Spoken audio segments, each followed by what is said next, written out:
By human resources. We have a portal that we use with a company called Experience. And what happens is the claims come in, they get loaded into the portal. We respond to those claims through that portal, providing dates of employment, reason for termination, documentation, weeks and wages, things like that.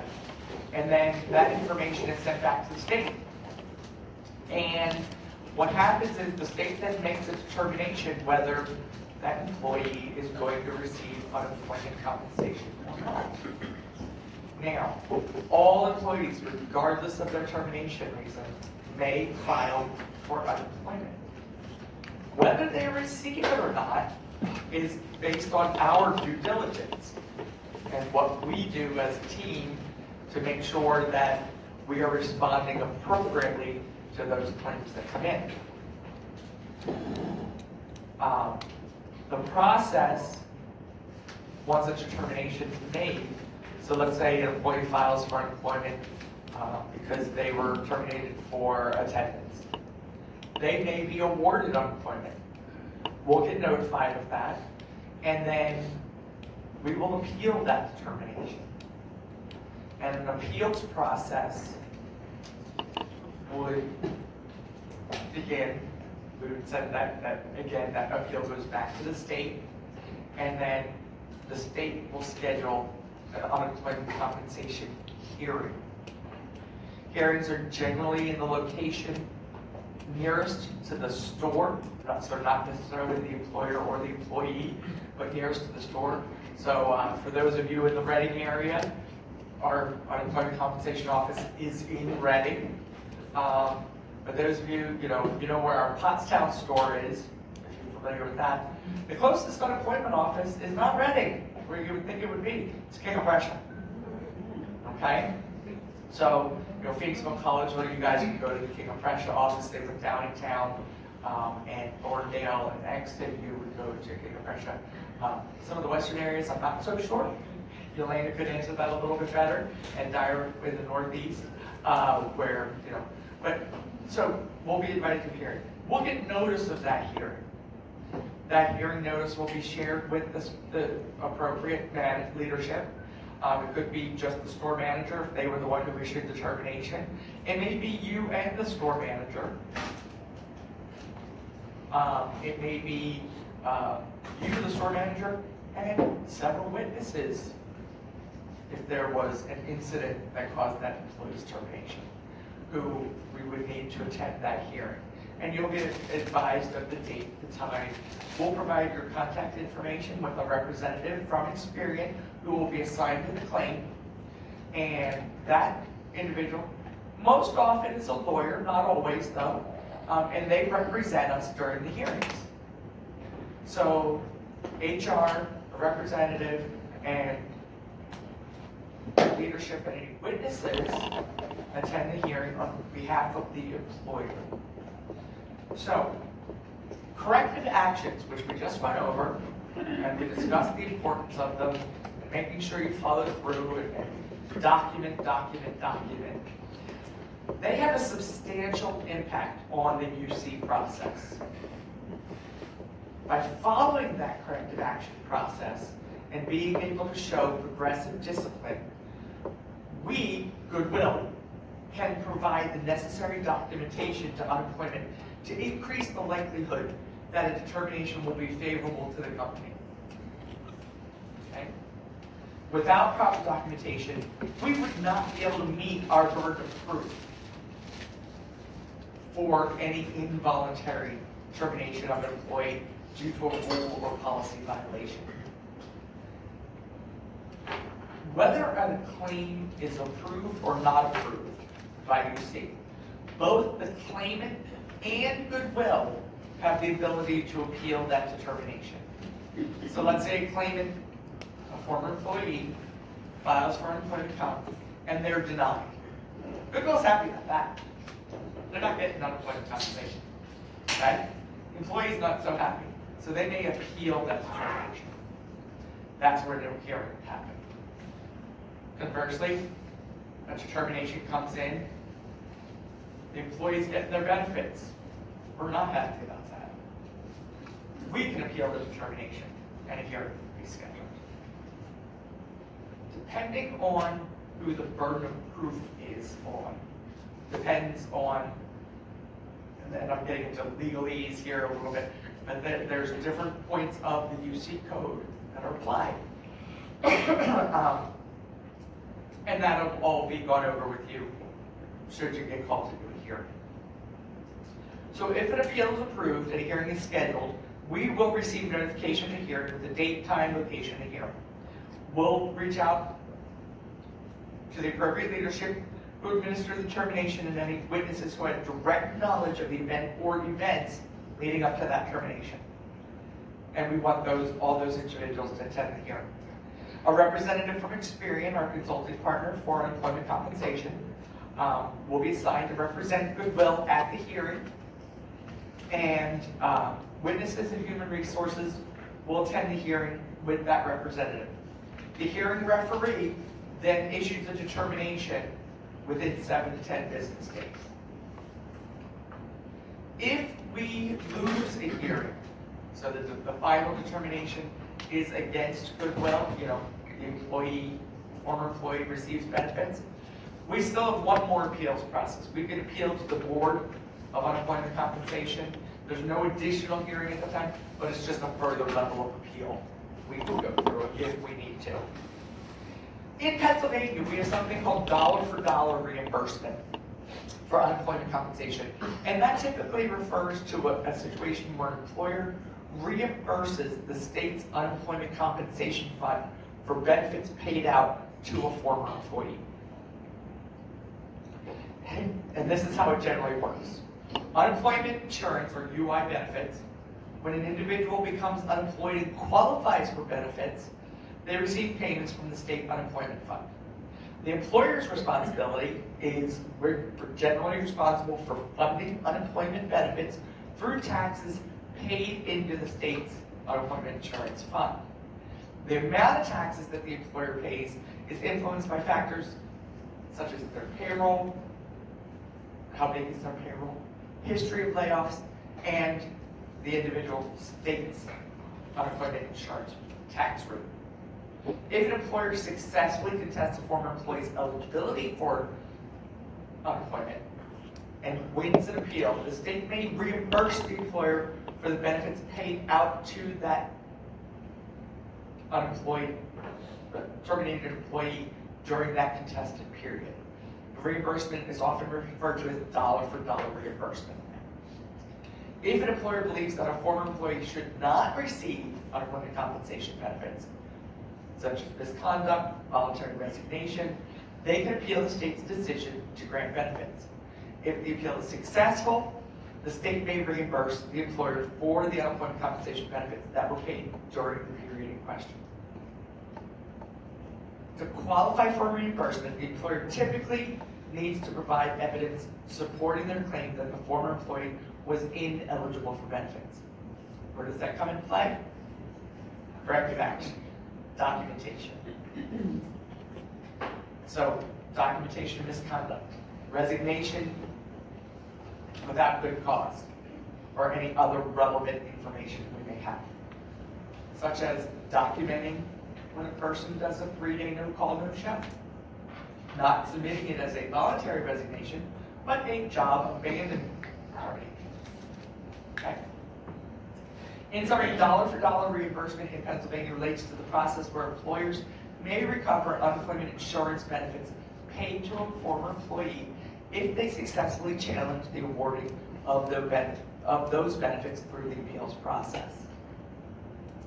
It's a mechanism to ensure that unemployment insurance benefits are paid only to eligible recipients and to maintain the financial stability of the state's unemployment insurance system. I'm going to invite Chris, before I go there, does anyone have any questions about unemployment comp? No? All right, I'm going to invite Chris up. He is going to discuss the hiring process. Woo! Good afternoon, everyone. I don't know if you're like me, but the food's hitting my bloodstream, so I'm like, woo. All right. I'm loud enough, honestly. I'm just going to stick the mic on that knee, so I'll just go ahead and kind of be here. So thank you all once again for taking the time to come today. It is wonderful to see all of you. I'm going to start off with just some quick questions. We had some great questions in the morning. Rachel had asked. A lot of you have been developed into leaders while you're here. How many of you have experience interviewing and hiring? All right, awesome. This is a great group to work with, right? A lot of ideas in here. How many of you have experience interviewing and hiring outside of Goodwill?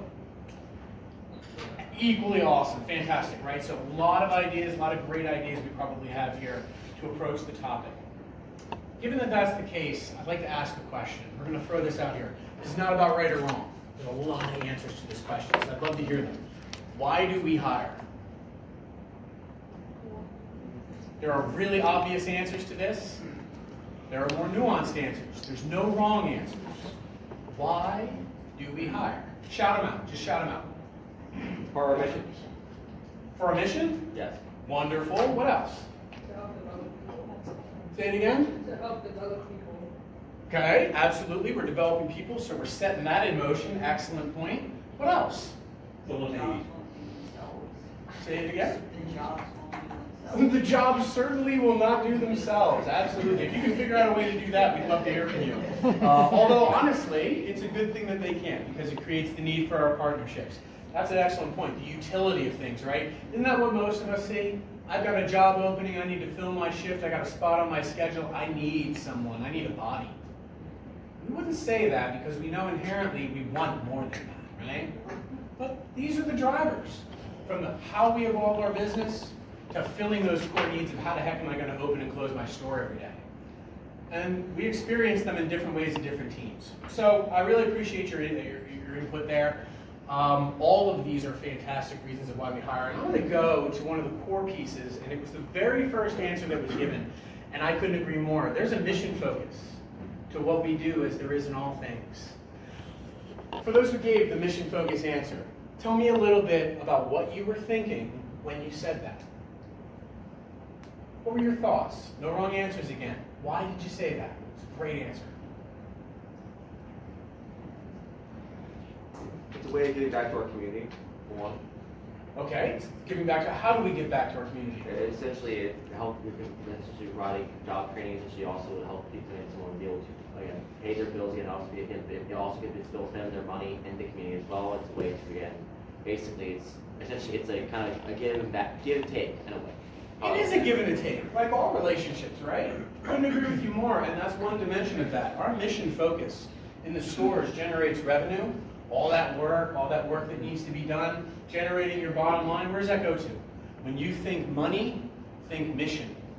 When you think people, think mission. You think relationships, think mission. That's why we hire. We hire to support the mission, ultimately, in a number of ways, some of which are focused around people and developing them and enriching their lives so that they can do what's natural for people to do when they're invested in, is go invest with others. Part of that is running your core business. How we bring these two things together to win on both fronts is what hiring here is really about. That's why we do what we do, to build teams, to generate results for individuals, to partner with them, but also to generate results for the organization. So our human services and our business services and all the other things we do will thrive. So there's a lot that goes into hiring. Now, you at the store level, most likely are going to experience this from, I have a need for my store, I've got to fill it. Skills, talents, the type of person that I'm looking for. Those are the things you're going to be thinking about. But remember, the decision you make, who you bring into your organization, into your team, affects all that other stuff downstream. I want you to think of everything you've thought about today. I want you to imagine in your head the best hire you've made, and since all of you have done hiring, you can play this game together. I want you to think of the best hire that you've made, that you've ever had, or maybe that you're aware of was made, you work with them, you've led them. Think about what you've learned today. How easy is all of that? And how complicated does that get with the best hire you've ever made? Do you ever have a corrective action with them? What about timekeeping? Did the pieces fit together? Think about the worst hire you've made. Not a long trip on this one, right? How hard do all those things get? How much are you doing that? How much does that take away from your business? again, we see that the decision that you make on who you select to bring into your house, into your team, affects everything that you experience as a team. So when you think of hiring, I want you to think of your experiences, what you know, and then apply that with that mission focus. And as we talk about this, I think some examples are probably really good. We've got a lot of great examples. I've had the pleasure of working with all of you, well, some of you, those of you I've worked with, since December I've been here, and I've seen some wonderful wins, some misses as well that we've capitalized on. And one of those things, and I had talked with Ronnie before this, for all those who don't know, don't remember from introductions, Ronald Mace, right here. Hello. He runs the clubhouse up at Allentown, and we worked together on some hiring for a clubhouse unit manager. Talking this morning and briefly had discussed, how did that go? Because we had a couple that we were filling, and I wanted to know how those went. Tell me a little bit about how that went, and then we'll kind of take from there. Yeah, thanks, Chris. So I mean, I've been here just about as long as Chris was from. I was hired last November, and after being hired, I knew that we had at least one unit manager position to fill right away. So I was, kind of learning how that worked, so I mean. We selected someone that we had an initial good feeling about.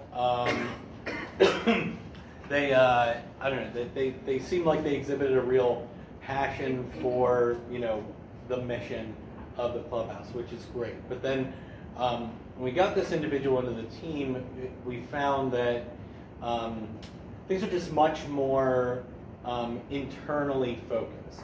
I see a project that I want to do and put my efforts into that, and so it's my mission to succeed on this particular thing, but not the mission of everybody there, and working cohesively and remembering why we're there, which is to serve our members first with what their needs are and letting them lead them. Unfortunately, that situation didn't work out. It caused some toxicity kind of among our staff, which I think led me to work closer with Chris, and it led us to just be much more intentional about hiring and the focus in hiring of the right people who are going to cohesively work together as a team. So we put a lot of thought into that. Then they weren't all the easiest hires. Some of them, it would, something pops up on a background check, and we need to say, okay, what can we do for this person? How can what do we need to work with if we really feel good about it? And through that process, I'm very proud to say that I feel like the clubhouse has the strongest team that we've ever had. Everybody communicates well with each other. They're all in the process of kind of cross-training on each other's units. If you've never been to the clubhouse, we have different, like a culinary unit that helps with lunch, a team unit which helps with administrative tasks, and a new community seed unit which helps with kind of taking the good work of the clubhouse and reaching out our arms into the community. So now, also with a bump from the county in our budget cap, it allowed us to hire an additional staff. So again, we were very intentional about that, and now just what Chris is saying is very, very true. If you put in that intentional work about your candidates at that hiring phase, essentially it's transformed the nature of our work at the clubhouse by having a team that just works so well with each other. Absolutely fantastic. Can't thank you enough. And I want to say thank you directly, of course, for your education for me about what drives your business. You can read a job description. I can get a sense. Yes, I can get a sense of what a job needs. But what you need and what your team needs might be very unique from that job description.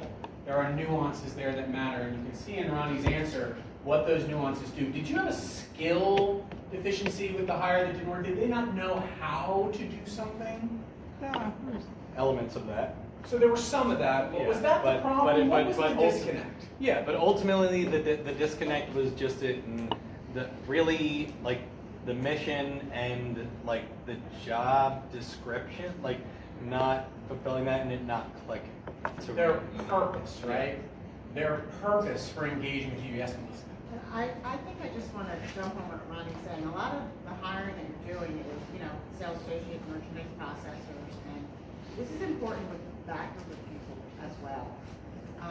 And also store managers and customer service managers and production managers, as we have here, the hiring of coordinators, those leaders, making sure that they are in line with what you need in your store.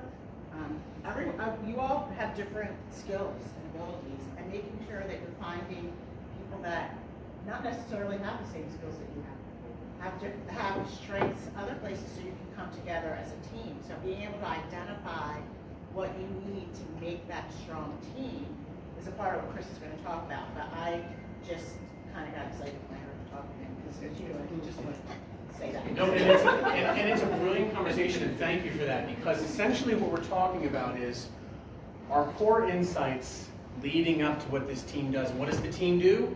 Ronnie said it transforms. It transforms everything that you do, makes things possible that weren't possible before. This was not a knowledge issue. This is not something that can be trained. Did you try to train what the defect was there when you realized it was an attitude, perception, value thing? Yeah, we had the conversations, we brought in other co-workers for the conversation, we looked at it from all angles. But it doesn't work, does it? Because you can't change people. Of all the levers that you can pull, you can't pull those. I can show you how to go from here to there, but I don't know how to train you to care. I wish I did.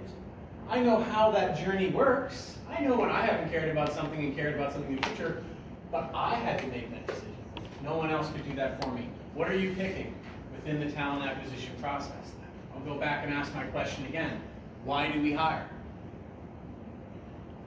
The answer is we hire to transform our businesses in ways that we ourselves never could. To pull the levers that can't be pulled anywhere else. And by that I mean to make the decisions, right? The choices that once you've made them, you can't make again. You can't do the next thing. Once you bring a person into your home, that person's in your home and they impact the ecosystem that you're building, not just that person. That impact can either be positive or negative. If it's negative, you just took focus and attention away from your work. And not just because that employee isn't doing their job, but because that employee is impacting other people's ability to do their job, including yours. Every hour, minute, second, maybe hour that you spend working back of office to do these pieces is an hour that you don't spend on the floor where you need to be. And we know you don't want that. We know you'd prefer not to have that. How do you control that? Certainly there will be people who need corrective actions. I've needed corrective actions before. I've broken rules before. I wouldn't say like often, right? But I've had times where I needed to be brought back in, but it was my willingness to take the coaching that made it work. Right? The coaching was really called for partnership. You hire. You're selecting an individual that's going to respond to the relationship you're looking for. And Ronnie said it best. It starts with, I'm going to ask one last question and I'm going to stop picking on you here. How did you get the insight about what mattered in your business? Did you figure that out on your own?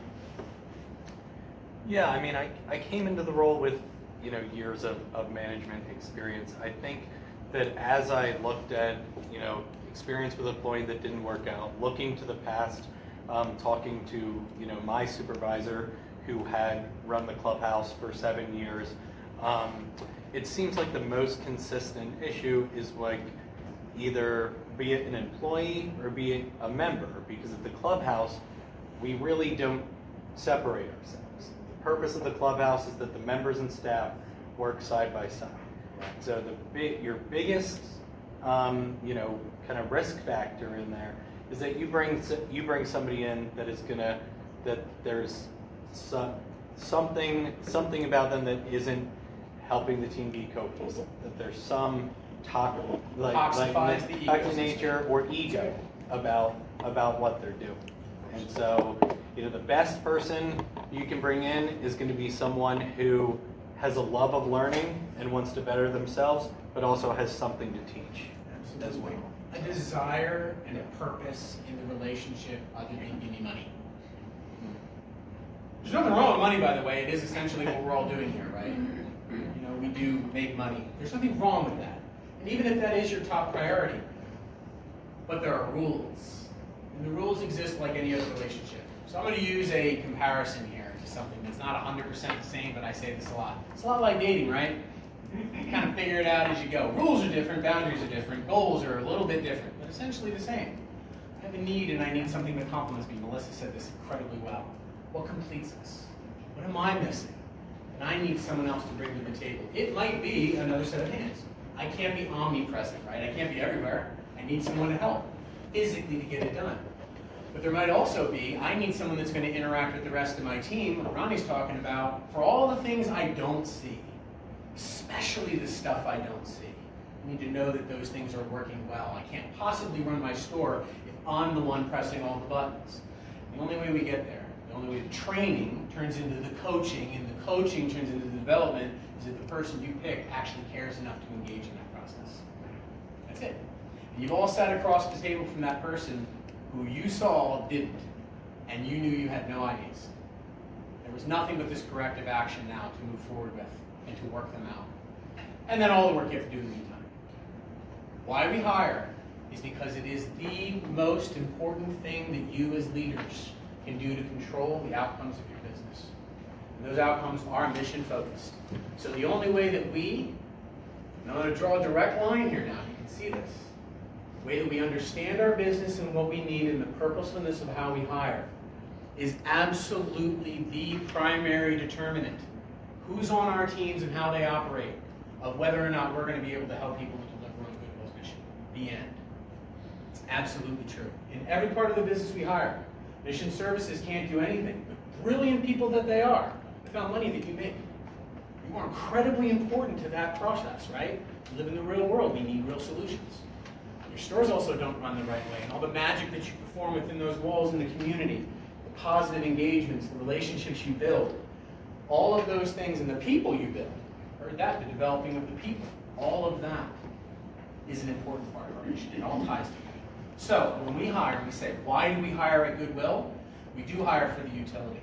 We obviously hire because we have a physical need, but the way we hire, the intentionalism to Ronnie's point that we hire with, is to transform our businesses. Because here's the thing, as leaders, you get results through other people. That's how you get results. You will jump in, you will work shoulder to shoulder with them. You'll coach and train in the moment, but you get results through people.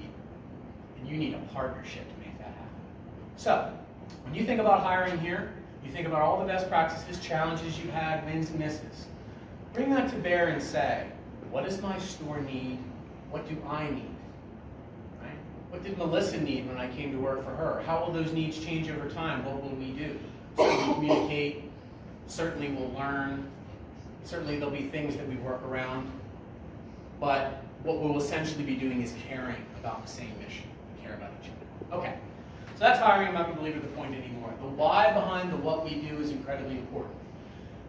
I would suggest to all of you, I'm going to raise two terms to the table here. There is recruiting, hiring. That's what happens when you generate a rec. You put it out in the market, go through the interviews, you got the steps and all the stuff you do. Okay? Up to and including hiring. You can actually hire fantastic people, recruiting and hiring. Talent acquisition is building a symphony of people that play together and achieving more than what one person can do on their own. So when you think of what does my team need, what does Clubhouse need on the whole, how is that going to create this resonance that's bigger than any one person's skills or any one job? How will they relate to each other? That's really what you're looking for, isn't it? And I heard this when we recently did the interview guide. How many of you folks were on the call last Friday when we talked about interview guides? Okay, not all of you, right? So most of you were not. We've refreshed interview guides. We did this based on feedback from all of you. What was it really centered around? Getting to the root and insights about people on the key traits that we're looking for. These are not trainable traits. You cannot train patience. You cannot train diligence. You cannot train focus. You can work with people as they develop it, but they have to work with you on those pieces and they have to want to bring that to the table. And you only have so much bandwidth. So what we did is we refreshed these interview guides to focus on what we heard mattered to your business, but that's only going to be part of the equation. All the processes, tools, things we talk about, best practices on interviews, rules and guidelines, right? Who can we hire and where and why, and how can my business get solved? These things will all be secondary to what Ronnie was talking about. None of it will matter. You could be the best at that process and be the worst at hiring. You could be the best manager in the world, but if you don't have the right people, it doesn't matter. You're a conductor of a symphony that doesn't know how to play instruments. Makes no difference. And so we empower ourselves in our business and ultimately the mission by focusing on what matters most to our teams and delivering on that promise. And we make our own lives easier so that we ourselves can grow and develop. Plus, we empower the most important thing in any relationship, to tell the truth. We can focus on facts. We can focus on what's rational and what makes sense, because we have people that are like-minded that work with us. Now, it's very important to remember, we are diversity-based and a diversity-focused thing. When I say diversity, what I'm referring to are all the things that make us who we are. All the lived experiences, professional experiences, and everything we have. We are a second-chance employer. We employ people who are retired. We employ people who've never worked before. We'll work with a wide variety of people. There's only one thing we can't work with, and that's people who don't want to work with us. And we should not feel bad about that. We give a fair opportunity. We want people to come on board. If you discover that that's missing, don't move forward. And I know this is going to sound strange, and I say this with all respect. For the sake of your schedules and the easy fix, don't hire the easy candidate. Talk to me. You're not seeing what you need, you're not getting what you need, let's figure out how to get more. Because I don't want you to have to invest in the next 90 days where your teams and yourselves have to work through things you shouldn't have to because, well, I could hire someone now or I could wait for another week for a better candidate to come in. It's worth a week. And if it's not, and you really feel pressed to the wall, let's talk. Let's talk about that business and let's partner. Ronnie talked with his partners, understood and built consensus around what mattered. You'll notice I haven't said anything about systems, processes, interviews, because all of that comes after this. Does this make sense to all of you? Questions? Comments? Anything you'd like to share? All right, fantastic. So we're going to get to the slides here and jump in. I really wanted to start with that. And I think, once again, key pieces here to remember. Understanding your stores. Hiring is transformative in the good or the bad direction, right? And that there's a partnership that takes place, and you're not on your own in this process. We can work together to turn this into an excellent program. That's talent acquisition. A strategic endeavor that's purposeful and delivers ongoing sustainable results.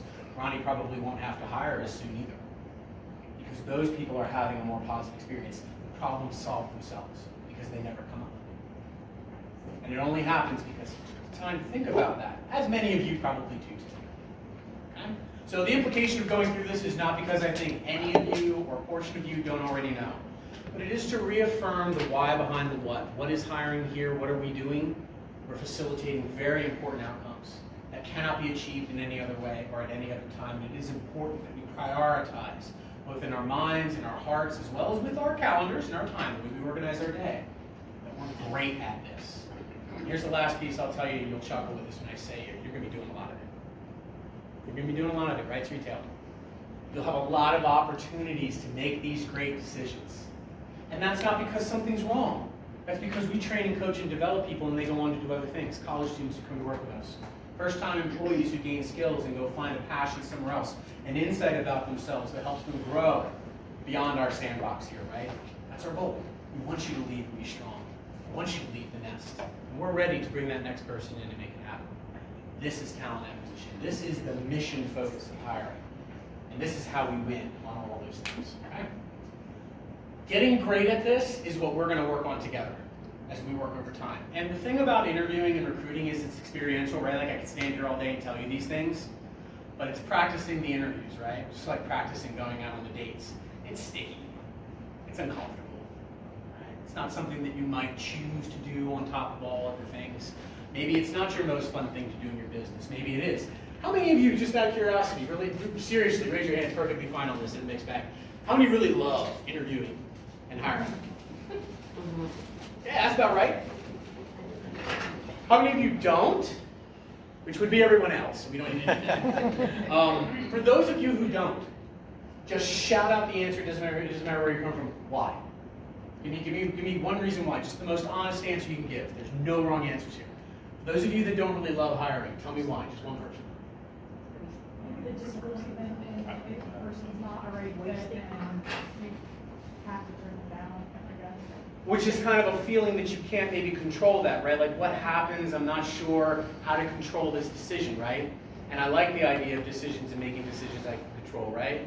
Absolutely. That's a brilliant point. Thank you. Does anyone else want to share anything? I want to shut any ideas down. A lot of times we try to motivate them to like get this opportunity. Sometimes they told you I really need it, but they don't give you the like that idea that you will say like, okay, this is the person that I need. And then they tie your hands. So you feel, sometimes it's a question of, are you trying to say that it's sometimes I have to work with what I'm given, and I feel like it's not, again, kind of like what she's saying, it's a little out of my control, I kind of have to work with it. And to a certain extent we do, right? I think what we're talking about here today is not that we're going to hire people who have no gaps. In fact, you really shouldn't. And I'll say why, without going too far from your point, because why would they need you? If they already know everything, why do you matter to them? Certainly it's the money, but it's the investing in each other that matters. So that's an excellent point. And what you can see that's similar between both of these is control. You're all managers and leaders in retail. Control is top of mind, isn't it? I do this to get this. We do this to make sure that doesn't happen. This is what's expected for this long and how we want to get something out of it, right? It's control. It's a results-based environment, an execution environment, right? That's how you think. So when you see something that you're not 100% sure of, you're probably likely to not prioritize it, learn more about it, you'll avoid it in your decision makings, you'll look to those employees that you hired that didn't have the best skills or abilities and endlessly throw your leadership coins into the well in the hope, I'm doing the best I can, right? But it's because you missed the turnoff on the freeway that you were supposed to take. And there's no way to get back where you were going except to backtrack off the freeway. So what we're going to work on together is how to show you how to work purposefully within the process. And one of the things I'm going to show you, say, just openly, is you don't control everything, so don't look to it. You will make bad hires, and from those bad hires you will learn. You'll make bad hires, and from those bad hires, other team members who are developing into leaders on your stores will get the opportunity to overcome challenges those people create. It's not an all or nothing game. So, my answer to why am I concerned if I would disengage, I feel a little bit insecure about this process is, let that wash over you. Let's figure out what we control and what we don't, and now we'll know what actions to take. And this is the conversation we're going to have. So why behind the what? And essentially what we're going to do is alleviate from you the ambiguity of, well, I need to make this person the best person in the world. No, not at all. That's not the goal that you have. We're going to show how to select. Part of this is also your partnership with me. And that partnership with me is to help you get more candidates. If I have 3 candidates to pick from, which sometimes, appears to be the case when we have some of these recs, it's a little hard to find the best person in 3 people. We have to make the best of it. That's when you get in touch with me, and we talk about how we get there. All right, well, I really appreciate your time. Thank you for the back and forth. Again, a lot of experience in this room, a lot of wins, a lot of misses.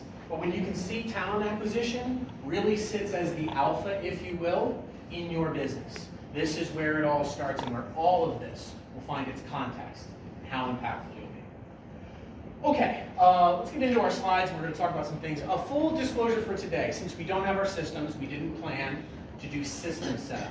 System training, button clicks, how to set up my dashboard. I have times next week that I've already reserved in my calendar. I'm going to be sending out a communication to all of you, inviting you to select from these times, mornings and afternoons, days of the week, to hop online with me, and we'll be setting up your dashboards.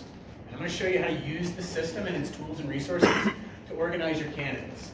Using that process and making it a little bit easier to do is part of what's going to take the pressure off of this.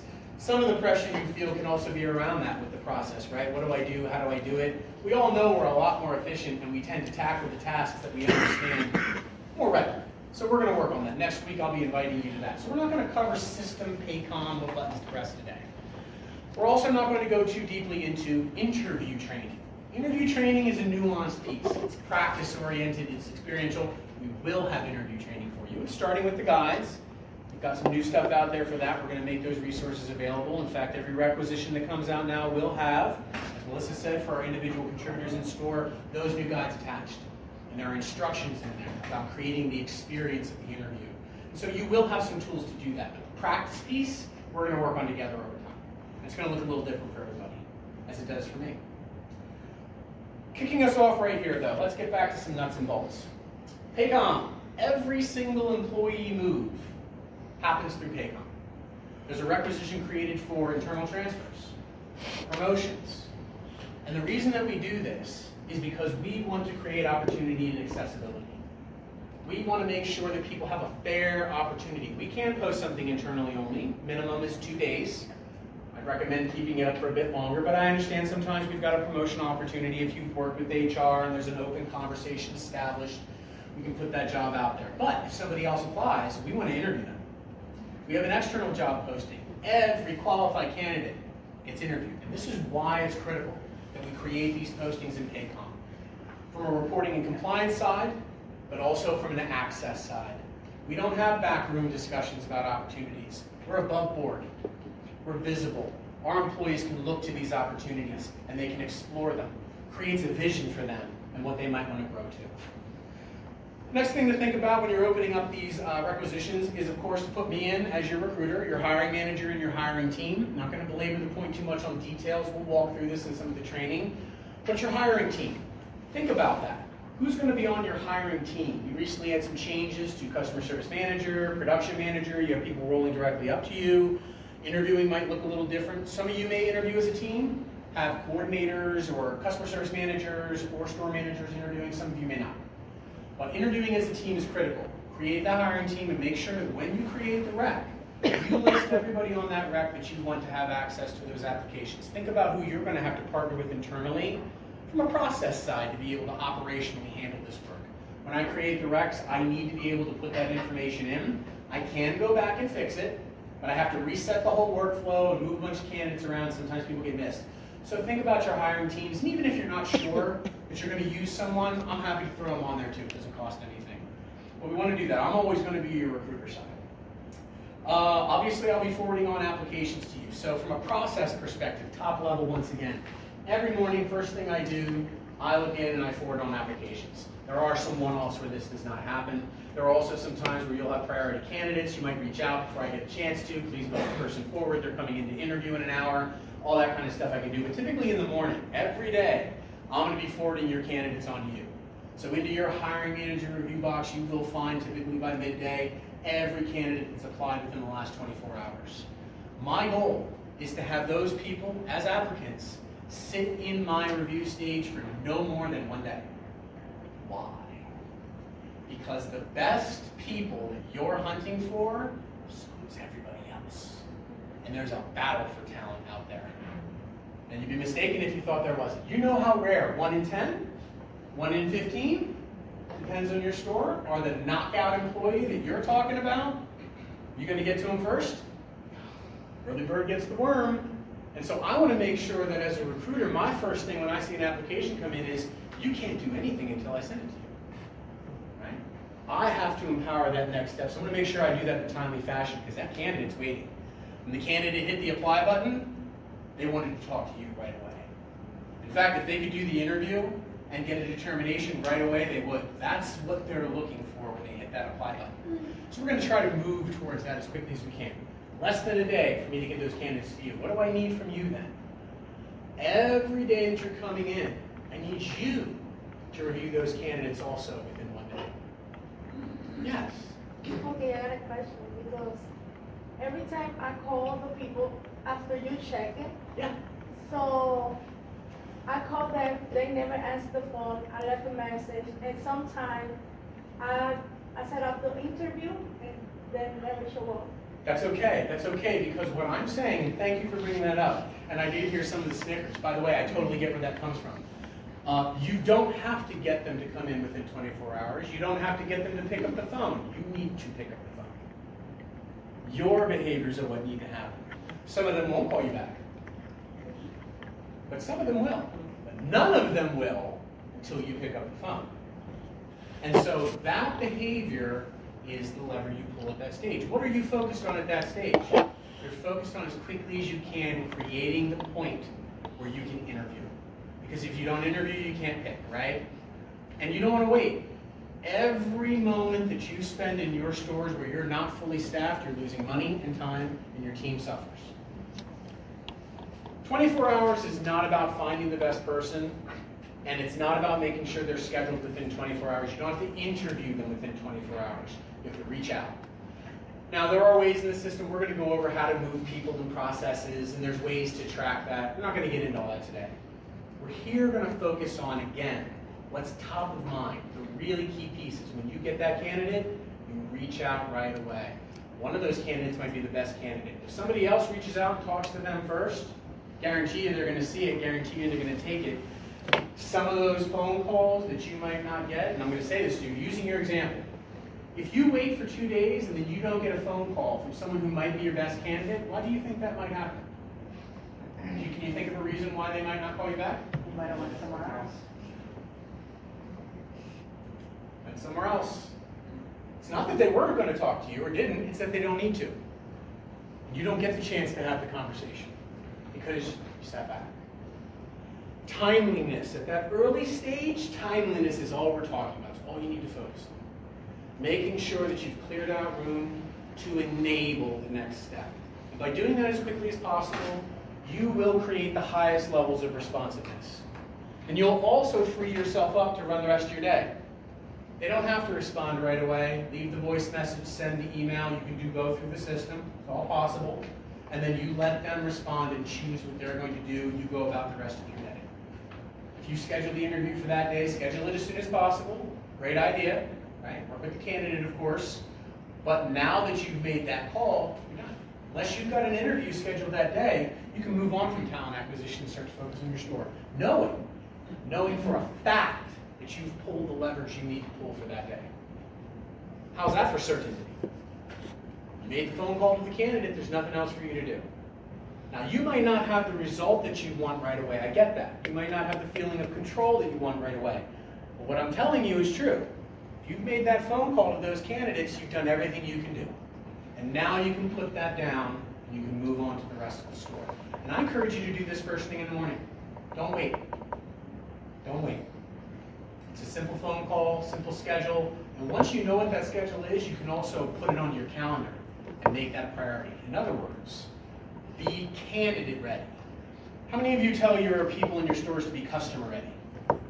What do we mean when we say customer ready? Okay, so attitude a little bit, right? Customer ready, I think, could also be described as no matter what it else is you're doing when the customer comes in, you're done with that, you're on to that, right? Customer's top priority. Doesn't matter what else you're doing, candidate's your top priority. And we've made it that way so that you could manage that process. You need to be equally customer ready because your business needs that, and your team needs that. They're all your customers. And that candidate's kind of a customer too. So we take a look at that. This is the battle for talent. This is when we really start to think about what we control. How do we get to the best people? By not dawdling.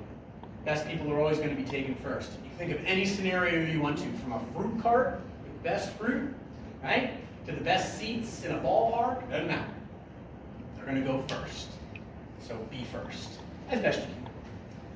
All right, so I'll be forwarding those applications on to you. I ask that you then reach out to them. There is a process where we move them on to another stage in Paycom called Contact Applicant, for those of you that have done that. That's what that means. When we go from hiring manager review and you've made the call into Contact Applicant because you've contacted. Yes? So I'm not sure if you would remember this. This was many months ago. We would have a requisition and someone would apply. When they were reached out to, they said that they only applied as a joke. Oh. So then when we put in that they withdrew from the offer, they would continue to apply for other positions in that store. Okay. How can we go about from weeding out the people like that from wasting our time and resources? Fantastic. So I love that you're asking the questions of efficiencies, and for anything like that in this part of the process where I just described rainbows and unicorns, what you would do is you would let me know. There are ways that I can tag people and profiles in the systems. Candidates exist as applicants, but above that they have a candidate card, like a file, and that candidate card has applications under it. If I tag this card as the Joker, for example, then we can avoid that. right? And that includes, we have things for rehires and stuff like that. Partnership is the answer. Let me know what you're seeing so I can tag the system and keep it off your plate. Yeah, challenge me on that. Excellent question. Okay. When we go through process a little more, I'm going to speed this up a bit because I don't want to take up too much time. Obviously, every single one of the applicants that you receive in hiring manager review, they are qualified by definition. That's why I sent them to you. They meet the requirements of the job. When you see those applicants, you must contact them. Every qualified applicant must be interviewed. And before you say, oh my goodness, how do I call 20 people? By not getting 20 people. If you see and you're monitoring your requisitions every day and you've got enough, contact me, let me know, I'll turn off your posting. So that you don't have any more people, you can manage the applicant flow. Many of you have done that already with me, and we can turn that off right away and manage that volume for you. So now you can focus on quality, not the quantity. Now it becomes purposeful and not overbearing. So that's part of how we can manage that applicant flow. But all people must be interviewed. We are mission-focused hiring, all qualified people. I'm going to go end of line and use the compliance as a reason for this too. We can get into some serious trouble with our EEOC partners and where we operate if we do not follow these practices. But it's also not who we are. We wouldn't want to be in that place. All right, let's go to the next slide. Oh, I'm sorry, you know what? Go back one. I missed the script there. My own bad. So, criminal history review shows up on here. This was recently amended. Do you have any questions in this audience about the new criminal history question and how that works in the interview process? Questions 12 and 13 going away? We haven't seen it. Haven't seen it yet. Do you mind if I share? It's right here, yeah. Very quickly, we have a new process. Questions 12 and 13. Tell me everything about the worst stuff you've done. You're not asking it anymore, right? They don't have to disclose whether they do or don't have a criminal history in front of you in the interview. They don't need to tell you certainly what that history may be. We do have some very clearly defined non-starters. Everything else, we just run a background check. We let them know that we will, and there is a script for that. I think what we'll do is make sure that all of you get that and have access to that. And we're actually talking about some good links stuff we'll put in there. We're going to have those resources for you in there. But that's the criminal history check. So no longer will you be having those uncomfortable situations, right? Again, it's like being in a date and ask them about their previous boyfriend or girlfriend or whoever, right? It's like weird. So we're not going to put you through. Rapport building is a very important part of what we do. So we stick to that script and make sure that we provide clear information and only disqualifying convictions if we are asked. Remember, we're a second chance employer. When you're interviewing individuals who've had contact with the criminal justice system, there's a lot that they carry with them into that interview. Be conscientious of that. It is a part of where we operate. All right, let's go next slide. I'm going to move through this a little bit more expeditiously. Interviewing process, we talked about process overview, EEOC compliance. It's very much the interviewing qualified candidates. This also has to do with documentation, right? So if you're going to have a candidate that you're not selecting, everyone in your HM review stage, by the time your requisition is closed, I expect would have a disposition. Because by the time you got to contact applicant, it would mean that you thought about everybody in the review stage, and if you thought about everybody, they were either a yes or no, called or didn't, right? Answered or didn't, and they got dispositioned. We'll work on some of that when we do the systems training next week and get you signed up for that. But this is an important part right here, not just who we interview or what we say in the interview, but the fact that we're documenting in the system. And we'll train more on that as we go forward. Referral bonus.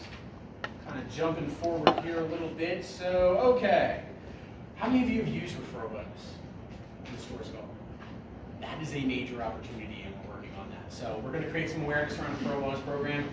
We can, if a person is hired and referred to the organization, $300 after 90 days if they stay. $300 to refer. And here's the thing, you got a great person, great people know great people. As you start to build your team, you'll see a momentum develop. This referral program can help with that. So it is available online. You can look up Employer Referral Bonus Program on Good Links if you want the details. But top level, it's 90 days for $300 if they stay. There are obviously exclusions. Human Resources can't refer people. Chief Executive Officer, interesting, can't.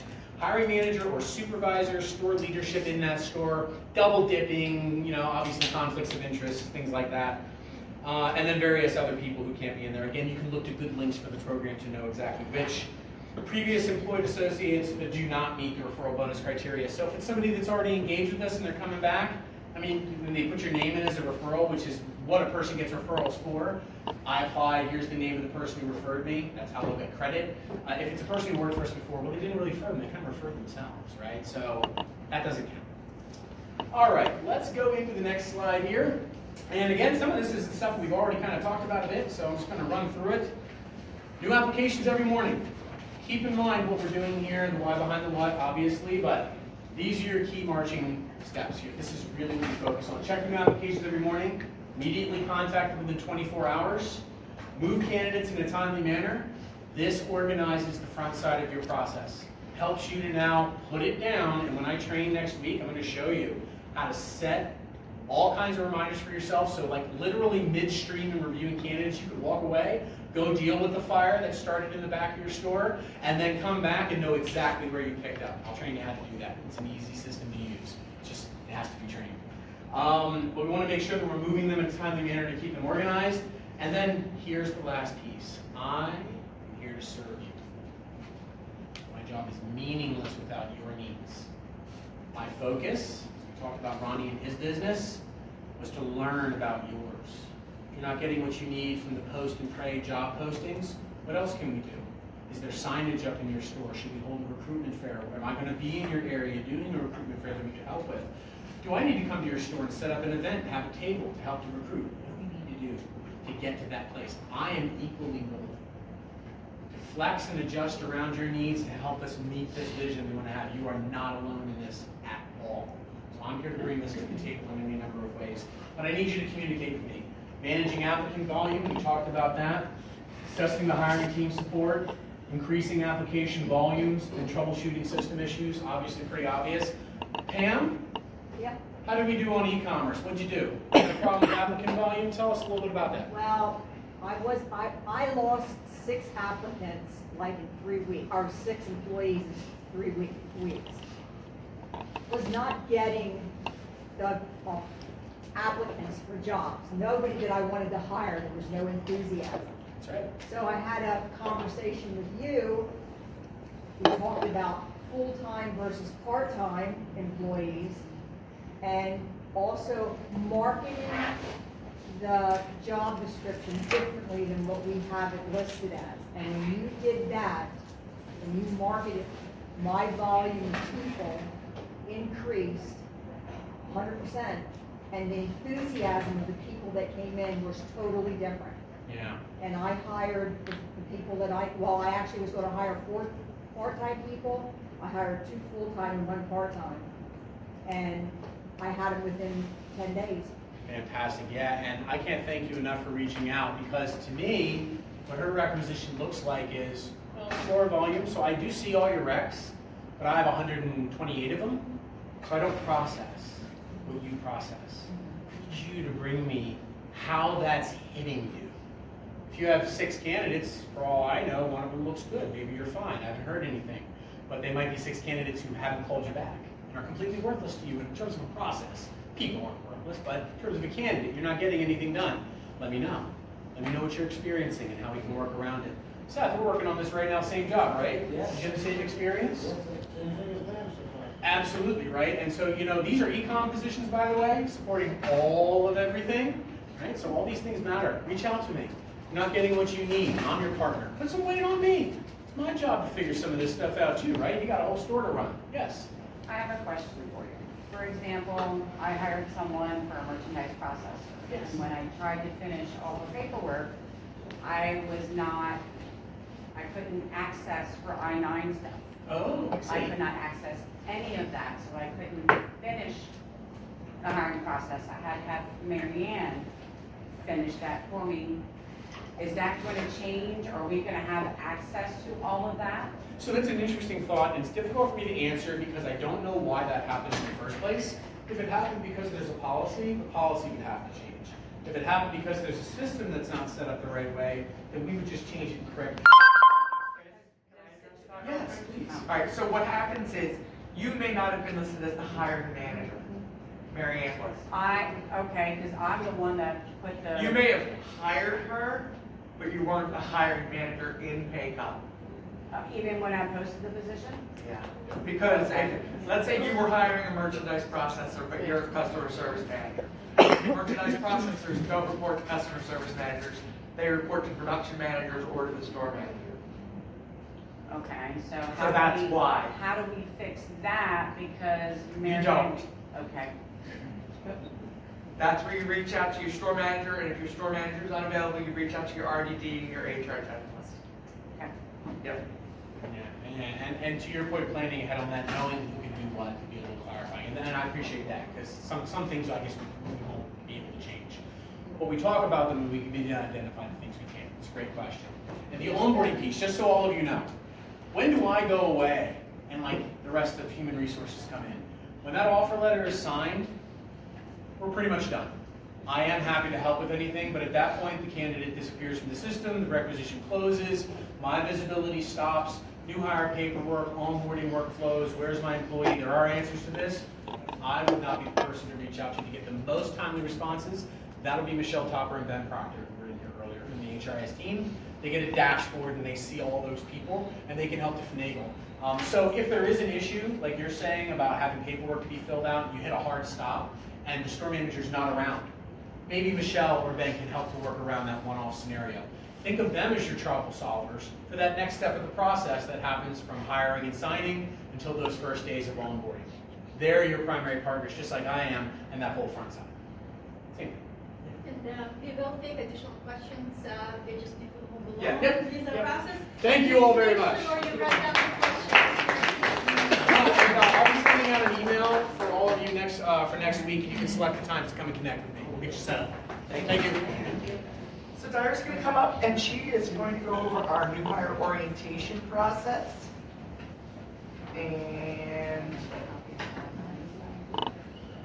yeah, just for the sake of time, we are going to answer the whole questions. We don't want to have you guys, here till 4 o'clock when we promised 3. So just hold questions for now, and if we have time at the end, we will address those. Okay? Hello everyone, I will be fast. I know that's one of the most important parts once you do this hard work of hiring people. Yes, this is the day that finally you come in to work for our organization. Exciting day. We want to understand what is orientation and onboarding. So the differences between those two are they're very similar and different at the same time. So the onboarding is actually when you use the introduction part of the experience with you, the employee, and the organization, and then you do the paperwork. This is when you go to PACOM and you ask them for the proper IDs and complete that within the first 72 hours. What is the difference between one and the other one? Well, usually the orientation is to talk about basic benefits. The great information that you want to let them know. This is great, I'm happy that I accepted this position. So we talk about our policy, culture, we talk about benefits. And this section might cover topics about the history of the company, the mission, values, what are the expectations that we are really hoping that you learn today and through the following days. Now, when you decide, and now I have my I-9 completed, a lot of people are getting these emails because the employees show up and they forgot to bring the copy. Or they came to the orientation and they forgot to tell you that their ID expired. Or they lost their social security card. Very common questions. If that happened, if the social security card has been stolen or they lost it, they can go online or to the social security building and request a duplicate. Once they do that, if they do it online, they can bring you that printout that is saying, before they used to have the employee name and their social security number, now it changed a little bit, but it still has basic information about the employee. Download that as your, in this case, your UBNC.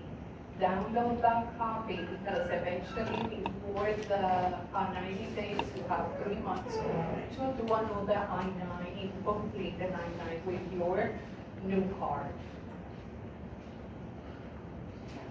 Another thing that I heard from managers asking, what if the employee is a minor? We can also use their school IDs.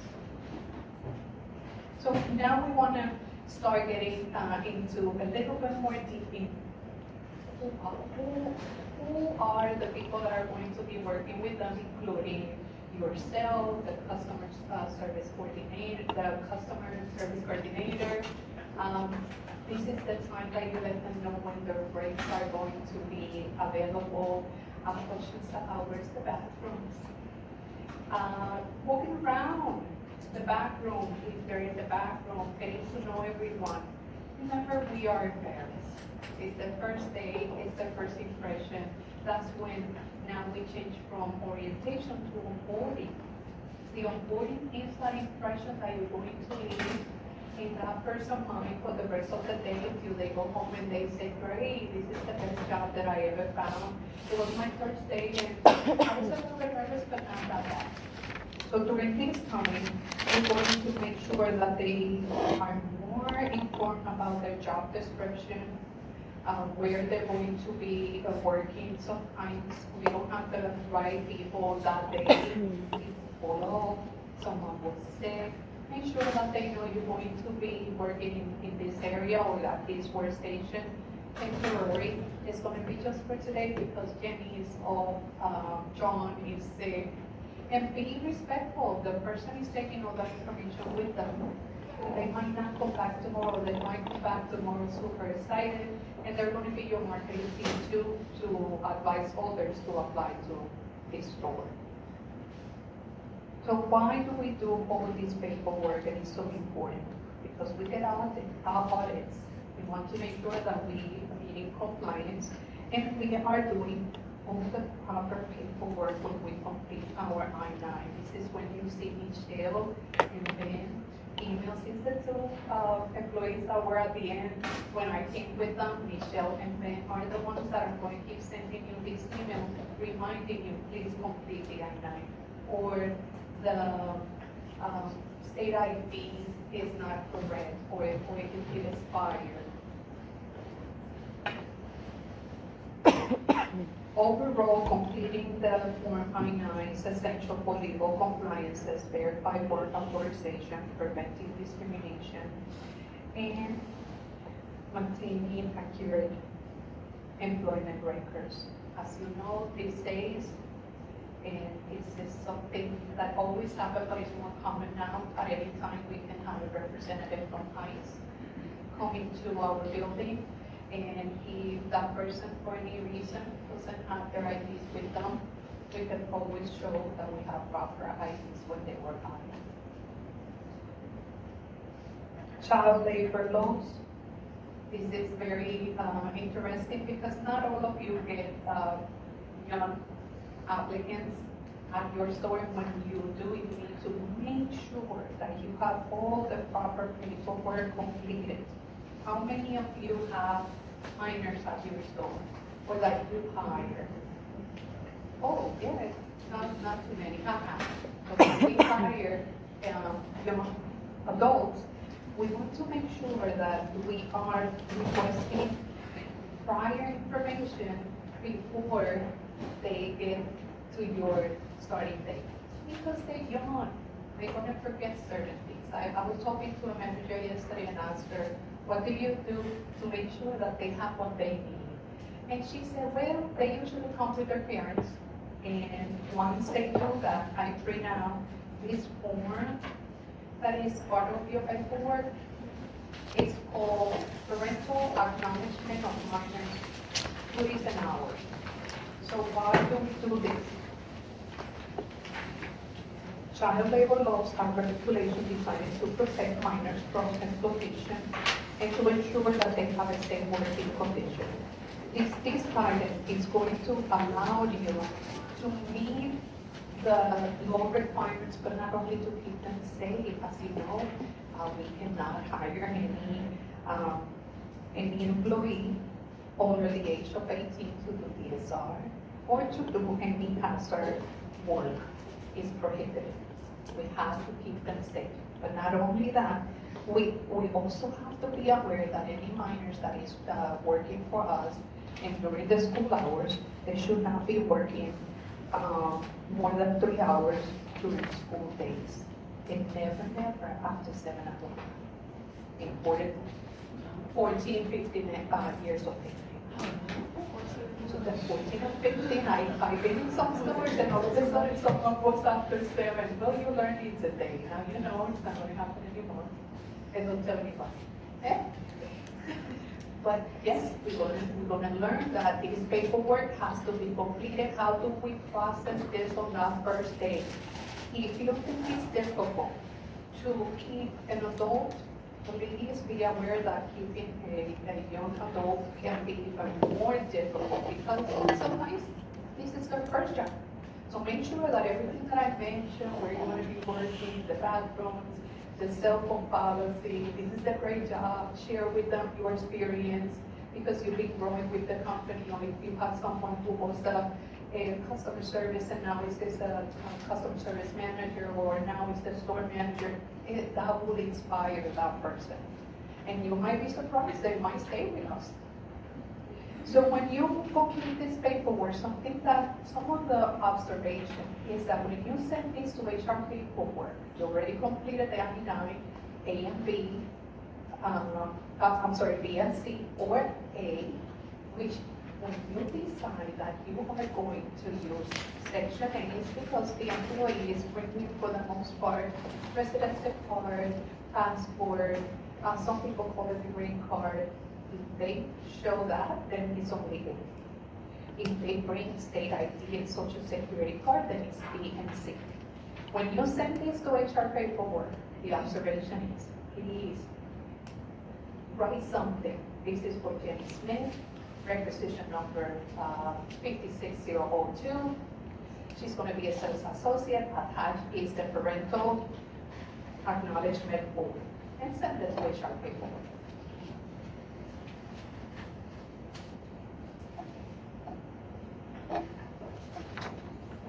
What is included in background checks? Oh.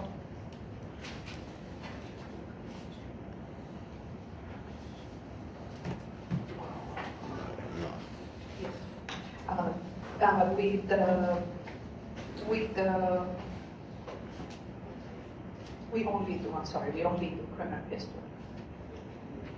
What is the NPR? When we talk about NPR, it's for those that are driving company vehicles. That has been changed a little bit.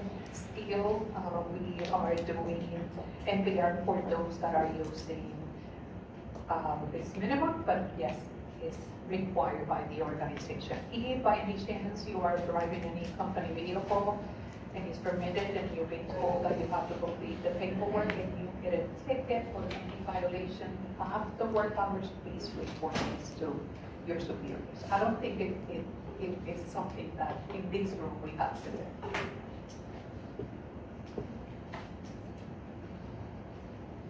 Child abuse clearance and personal liability. Are we still doing child abuse with managers? Yes. So something that has been not common, but I was informed not too long ago, around maybe 2 months ago, we lost a very good manager because he forgot to go to his appointments and do his fingerprints. Important, when you hire someone, please remind them you will be receiving, this process is required, you will be receiving username and password, so they are required to do the steps. They won't have to pay for the services. So in the stores, those that need criminal child abuse clearance and fingerprinting, customer service managers, production managers, store managers, then mission services and business services as the position requires. So some of the Yes. That doesn't extend to coordinators or lead DSRs? No. Okay. They don't have the ability to hire and fire. Oh, that's what makes us choose it? Okay, that makes sense. Some of the people that really need clearance is under the law is those that are going to be fostering a kid, be foster parents, healthcare professionals, like she said, mission services, coaches, mentors, so all teachers, anybody that is working in school will have to be done.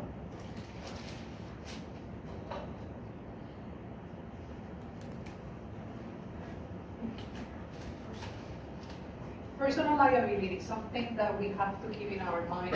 Oh my God, this is the number one. When we do and we work with people and we do wrong, this is why it's so important that we met with you, we train you, we gave you the tools that you need to be able to do what you are required to do. Because if we don't do that, what happens with personal liability is that this prepared to the potential for individuals, officers, owners, or managers to be held personally responsible and accountable for what you're doing. So when you do something to resolve a situation, you're going to take all the precautions. You have trained this employee. If it was a new who trained this employee, is documented or not? Do we need to do another training? Do we need to do a one-on-one? Do we have to invite this employee to maybe chat with someone else? Document that you did that. Because if the person felt that he or she was discriminated, they can go after the organization, but also after you. What we do it because we want people to improve. This is not personal. Don't ever feel that you're going to take advantage of any kind of policy to speed the process. Just go step by step, be patient. The person either will improve or will fire themselves. We're not firing anyone. Actually, they're doing the bad outcome of their experiences due to their actions, not because you're meeting with them.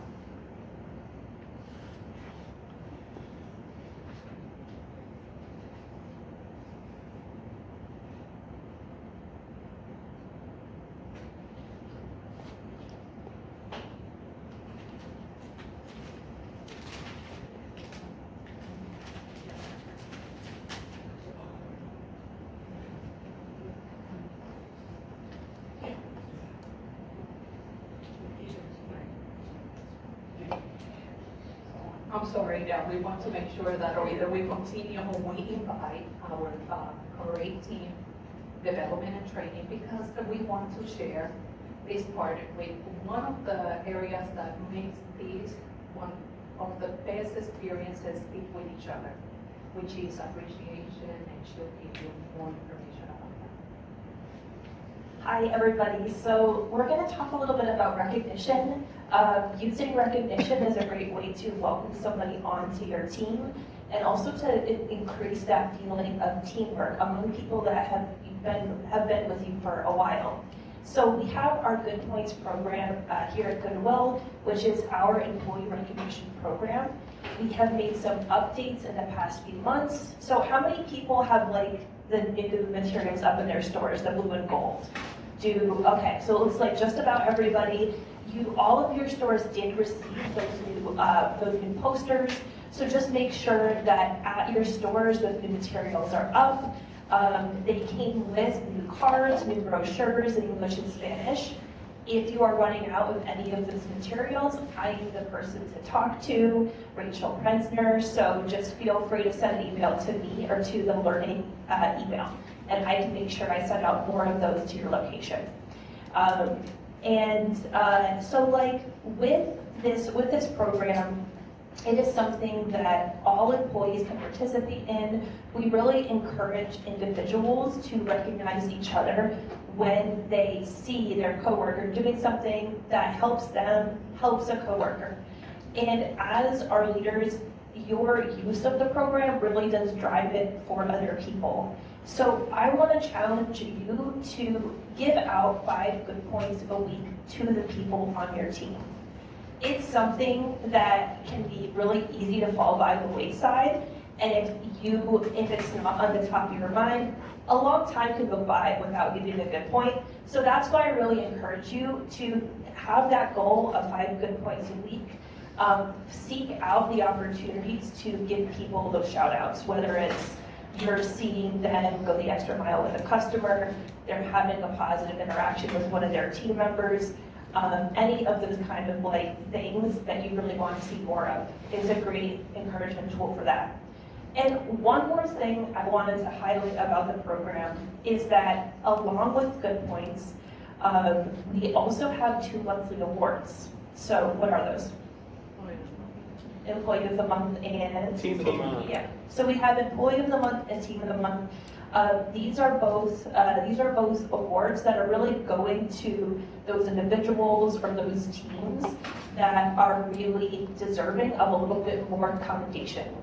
And the Employee of the Month award, it comes with a $200 bonus on the employee's next pay. So it's something that there's nice like money that they're going to get if they win, which is great. And like it's something that in addition they do get recognized across the company.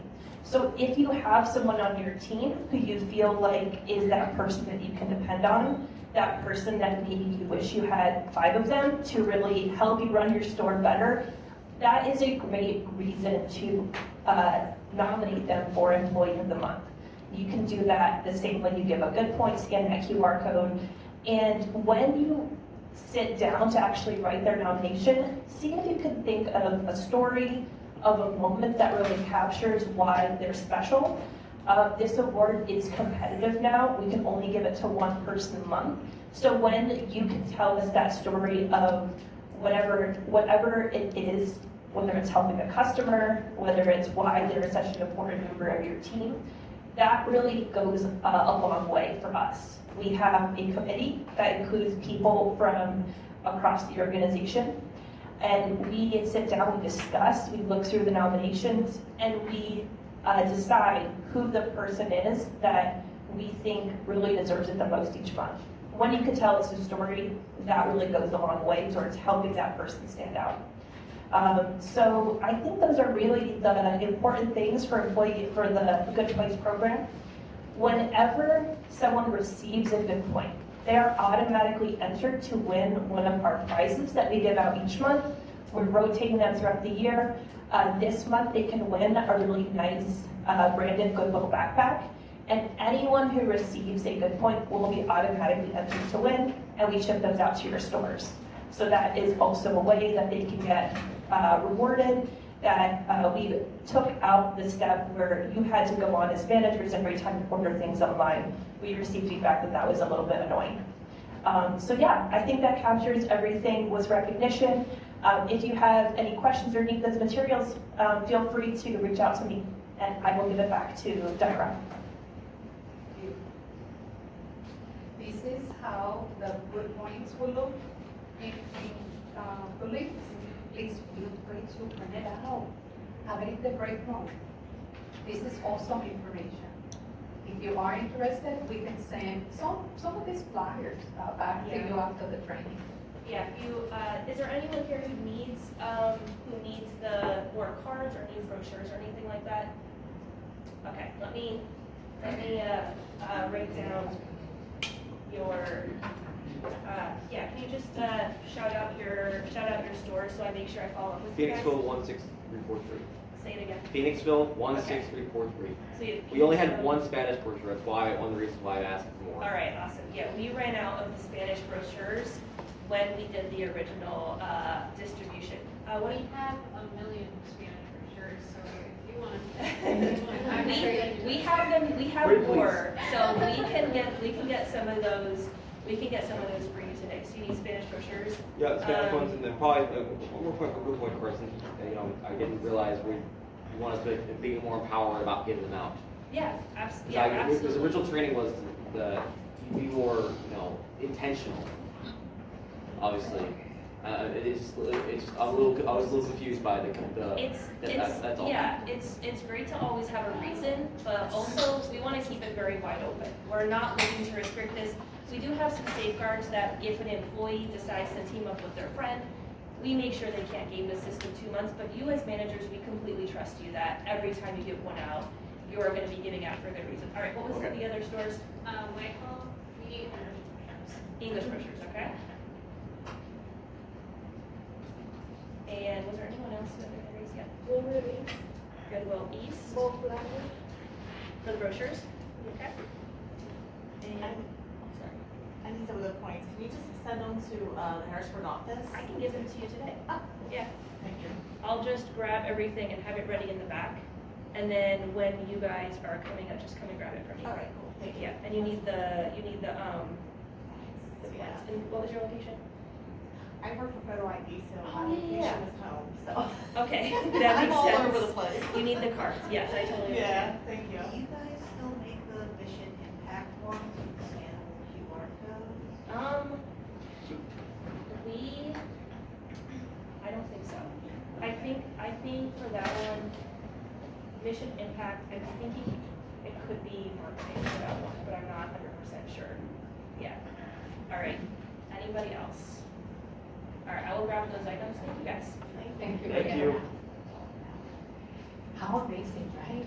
All that information should be in the onboarding. Don't let no one. If you forget today that was the first day, do it tomorrow. But put it in your mind that at the end of the week, they have to know all the great things that we do. What is the big difference between this organization and maybe another one that probably already called me or is calling me for a job opportunity? Knowing all this is part of the onboarding. So we're going to continue with the break times and how we have to be aware when we can let someone go and get those 15 minutes break times.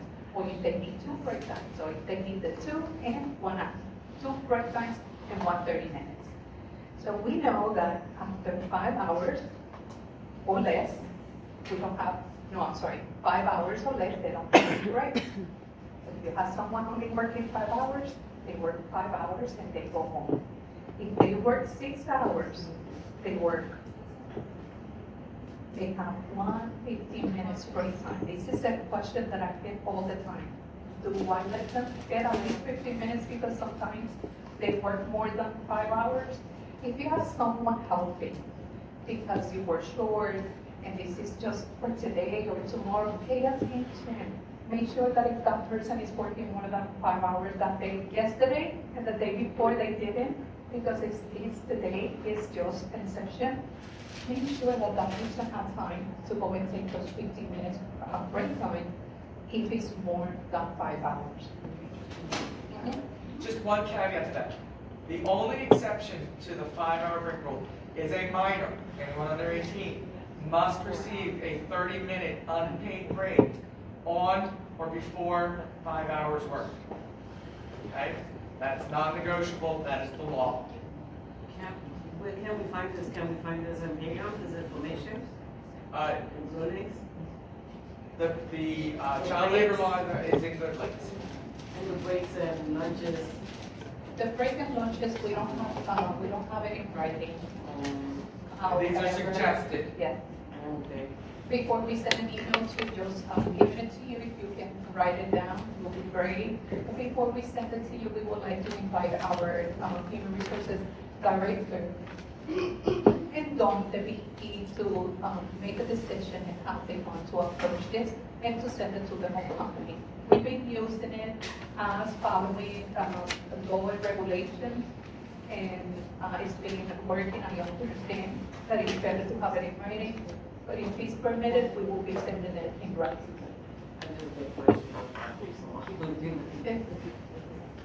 Remember, if it's 5 hours, no break times, depending on those changes, if the person is helping and you have no coverage, it's the holidays, all of a sudden someone is working 6 or 7 hours, pay attention to those, is part of retention.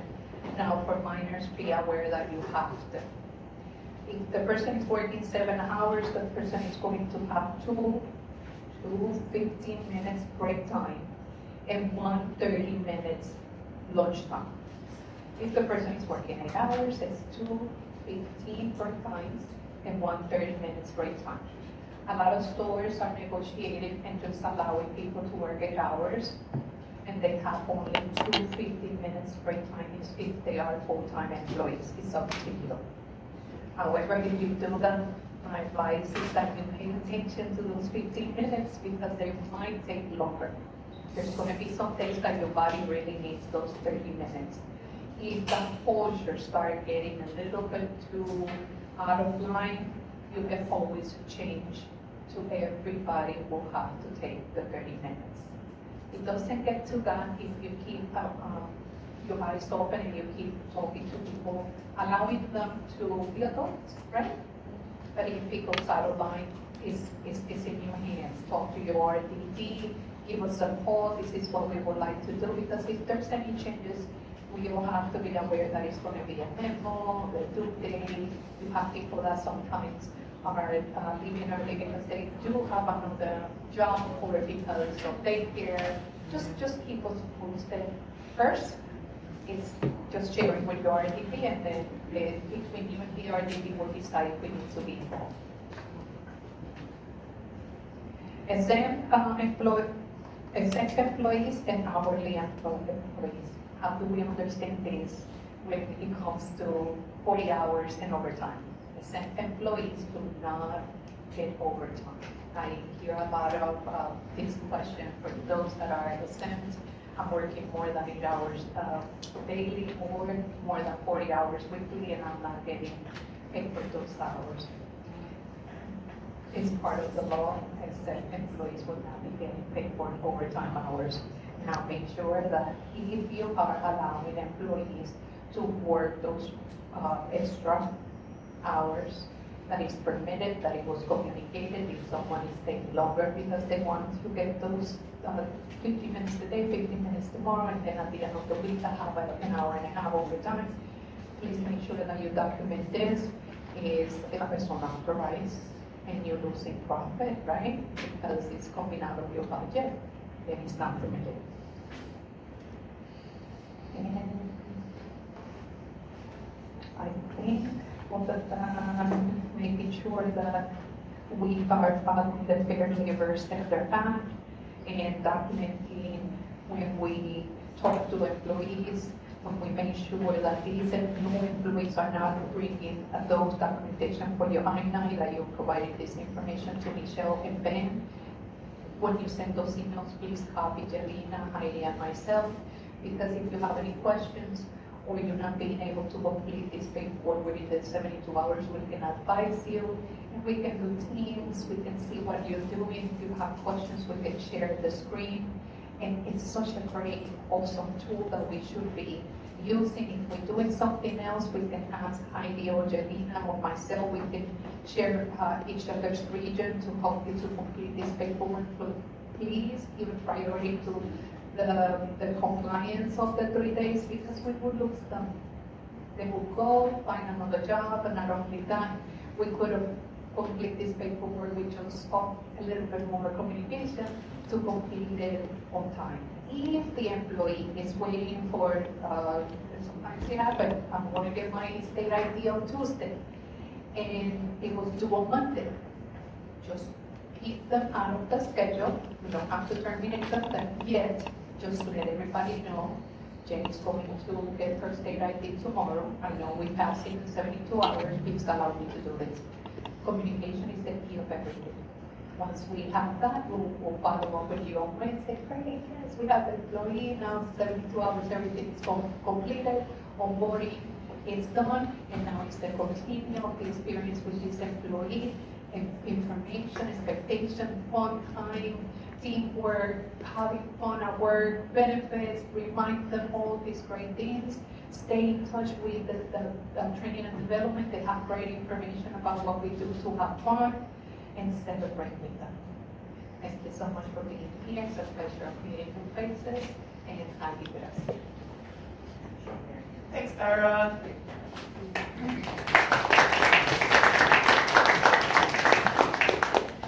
Okay, so we just have a couple more sections to cover today, and I'm going to quickly go over benefits. Now, generally, benefits questions are directed to HR, me, Elaine, or Dyra, and we can walk the employee through their enrollment and any questions they may have about their options and what's available to them.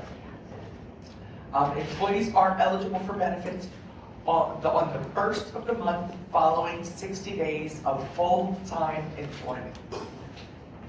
Employees enroll in PayCom. Everything is done through the app. They have 45 days from the date of hire to complete their benefit enrollment. If they don't complete their enrollment within that first 45 days, or they waive their benefits, the next time to change their benefits is open enrollment. We do open enrollment once a year in May, usually runs late, mid to late May through early June, and all elections become effective July 1st. Now, if there is a qualifying life event, birth of a child, divorce, marriage, things like that, a partner who was covering you under benefits loses their benefits, that's a qualifying life event. Again, done in PayCom. Reach out to Elaine and Dyra or myself. We will walk you through the process of how to do that. Employees have the option of purchasing medical, dental, or vision insurance. There are three different medical plans. All are through Capital Blue Cross. 3 dental plans and 3 vision plans. Employees can refer to the current year benefit guide in PayCom. So if you go into PayCom, into benefits, into documents and links, you'll see this year's benefit guide. It's also on Good Points. Good Points. Did I just say Good Points? I'm sorry. Good Links. I do that all the time. I say Good Points and I mean Good Links. If an employee is enrolled in our medical plan, they also get free Revive Health. Revive Health is a free service of telehealth. So it's all through the phone and through the app or the computer. They have free primary care visits, free urgent care visits, free mental health visits, and over 1,000 free prescriptions. If an employee needs assistance in getting into their Revive account, please reach out to one of the generalists and we will be more than happy to assist them with that. Goodwill pays for life insurance equal to one time the annual salary for an employee. It's up to $50,000 for an hourly paid employee and one time the salary for a salaried employee. That's up to $100,000 for salaried employees. Employees do have the option to purchase additional life insurance for themselves and their family as well when they do their enrollment. Employees may also choose to purchase voluntary benefits, accident, hospitalization, critical illness, insurance costs and coverage vary depending on what benefit choice they elect. Leaves of absence. We have FMLA, Family Medical Leave Act. You're eligible for leave if you have a personal medical condition, or eligible reasons for leave. Personal medical condition, family care, parent, child, sibling, spouse, birth or adoption, military family leave. How do you qualify? You work for a company that has more than 50 employees in a single area, we qualify. So how do you individually qualify? You've worked for the company for more than 12 months or longer, and you've worked at least 1,250 hours in the prior 12 months. That's how you qualify for FMLA. FMLA is unpaid, but we require you to use any unused extended leave bank for your own serious medical condition, PTO, and then unpaid. If it is your own serious medical condition and your full-time short-term disability would then become effective. We are personally liable as employers under the Family Medical Leave Act. Personal liability can apply to individuals, not just the employer as a whole. So you are all personally liable. Supervisors, managers, HR personnel who control an employee's ability to make FMLA leave, to take FMLA leave, may be held personally liable if they violate the law. So make sure you're reporting the need for FMLA as soon as possible. If you have an employee who is out of work for more than 3 days, and they don't have an expected return date, reach out to HR right away. We can get that person FMLA paperwork. We've started the process. We put them out on leave and we're covered. The longer you wait, the longer you expose us to that liability. So, if someone is out, they come, they've been out Wednesday, Thursday, Friday, they come to you Friday with a doctor's note and say, I have to be out of work till next Tuesday. That's not a leave situation. But they call you and say, I don't know when I can come back. I fell and broke my ankle. I have pneumonia. I don't have a return date. That's when we need to start the leave process.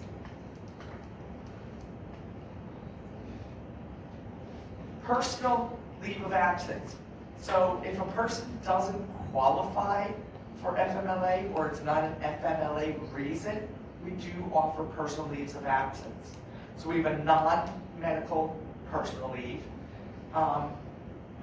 that's non-FMLA related criteria. So we allow 1 leave per 12-month period to eligible employees, and personal leaves are initially granted for up to 4 weeks. When possible, advance notice to the supervisor should be provided and may be approved or denied based on the criteria of the leave and the business needs of the operations. Supervisors must forward requests for personal leave to their generalist for approval. Medical leave may be granted to an employee for their own personal medical issue when they're not yet eligible for FMLA. Either they haven't worked here for a year, they haven't worked the 1,250 hours in the year, so they don't qualify for FMLA. They still may qualify for a personal leave of absence under a medical leave. They must provide medical documentation as required, and also a return to work clearance from their medical provider. Bereavement leave. Full-time employees are allowed up to 5 days of bereavement leave for immediate family members. Immediate family is defined as current spouse, parent, child, brother, sister, step-parent, stepchildren, stepbrother, or sister. Up to 5 days may be granted for non-immediate family members. Those requests should be submitted to HR for review. If the employee needs more than the 5 days of bereavement, offer them to use their PTO, or if they're out of PTO, paid time for bereavement. And I hate to say this, if their bereavement requests seem to be excessive, they've had 4 grandparents die in 3 months. Happens. It does happen. But the likelihood is slim to none. You may request documentation if you feel that the policy is being abused. Okay? Liberal leave, catastrophic or hazardous conditions. I referred to this earlier this morning when I was talking about attendance and if someone's late, leaves early. This is the situation where it's a goodwill caused event. Either weather related, building related, we lost power, there's flooding or snow or something. We may elect to open late or close early. In those circumstances, employees who arrive at the time that the building is opening, let's say their arrival time is supposed to be 8 a.m., but we're not opening until 10 because of snow. That employee will receive 1 hour of paid liberal leave. Yes, they lost 2 hours, they're getting an hour from us. Now, should we close for a day due to weather or structural issues, something happens to one of our locations and we have to close for a day. If it's a goodwill decision to close, an employee does not need to use PTO time for those hours missed. They may if they wish to. If they want to maintain their 40 hours for that week, they may put in PTO. If we are open and an employee chooses not to come in, it's snowing, whatever, and that employee chooses, they must use PTO. Anytime an employee misses work and we are open and they have PTO available, they must use PTO. They don't have the option of not using it. They must submit new PTO for any missed hours. Okay? Liberal leave for medical. So those of us who are full-time, we're often working when our doctor's offices are open. So if you need to schedule an appointment, or your employee needs to schedule an appointment, maybe to come in an hour late, or leave an hour early, or take an hour during the lunch hour to go to a medical appointment, you're allowed to approve an hour of medical liberal leave for that individual, for that medical appointment that they need to go to. They're allowed to do that, once, twice, maybe 3 times a quarter, no more than that. Then we should be getting into FMLA reasons that they need that much time off for medical appointments. Okay.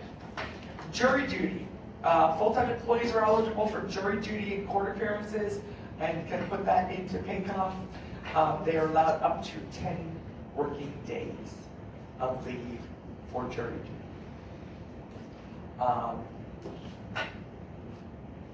The employee has to provide the manager with the summons prior to taking the leave, and the documentation that the summons required service must be provided after the service is completed to be paid for those days. So PTO. PTO includes all vacation, sick, and personal leave, personal time off. Holidays. Currently our holidays are paid holidays for full-time employees. New Year's Day, Memorial Day, 4th of July, Labor Day, Thanksgiving, the day after Thanksgiving, Christmas Eve, and Christmas Day. If an employee works one of those holidays, they get paid time and a half. An hourly employee works a holiday, they get paid time and a half. If they don't work on that holiday, they just get their holiday pay if they're full-time. Part-time employees do not get holiday pay, but they do get the time and a half if they work the holiday.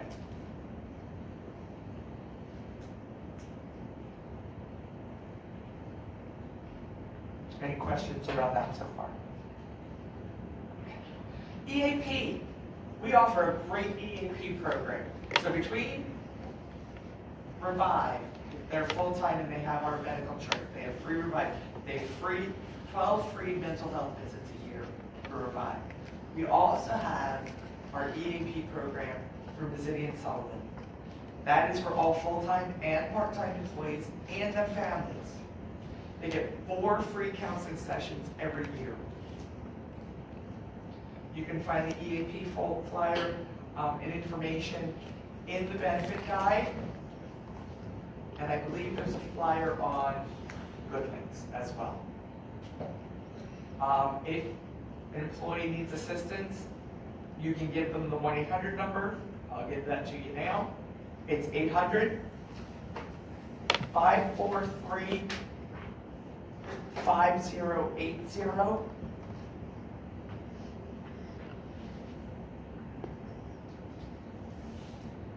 Or they can go to the website, www.mseap.com. And I think they just have to select Goodwill Keystone area once they're in the website. What was that again? www.m as in Mary, S as in Sam, E as in elephant, A as in apple, P as in Paul.com. Thank you. We have that in Berlin. That's a good links as well. Yeah, that is a good link. I'm going to skip the tuition reimbursement because Rachel's going to come over and talk about that in a second. I'm going to go over 401k retirement real quick. So all employees, regardless of full-time or part-time status, are eligible to participate in the 401k plan. All employees, regardless of age, are able to make contributions to the 401k plan. So let's say an employee is hired today. They are eligible to enroll in the 401k plan today. However, our enrollment periods are quarterly. October 1st, January 1st, April 1st, and July 1st. So if you sign up today, your first contribution won't be until the first pay period in October. Okay? Now, the employer contribution, we give 1% to employees once they've reached 1 year of service, have worked 1,000 hours in that 1 year, and they're at least 21 years old.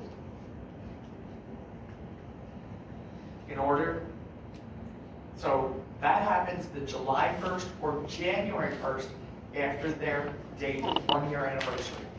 So let's say I was hired June 1st. Next July 1st, my 1% will start going into the 401k from Goodwill. If I'm making my own contributions, my company match will also start on that July 1st payroll. Company match is 50% of the first 4% the employee contributes to the plan. So if I contributed 4% from my paycheck, starting either July 1st or January 1st after my 1 year, Goodwill's going to put 1% employer contribution and a 2% employer match into the 401k for me. So in reality, I'm putting 7% into my 401k. Okay? So, and then an employee may change their contribution amount at any time. Enrollment, changing contributions, changing where they want their investments, moving money around, requesting a loan, all done on the Mutual of America website. That information is also in the benefit guide. Rachel. Rachel's going to come up and talk to us about the tuition reimbursement program.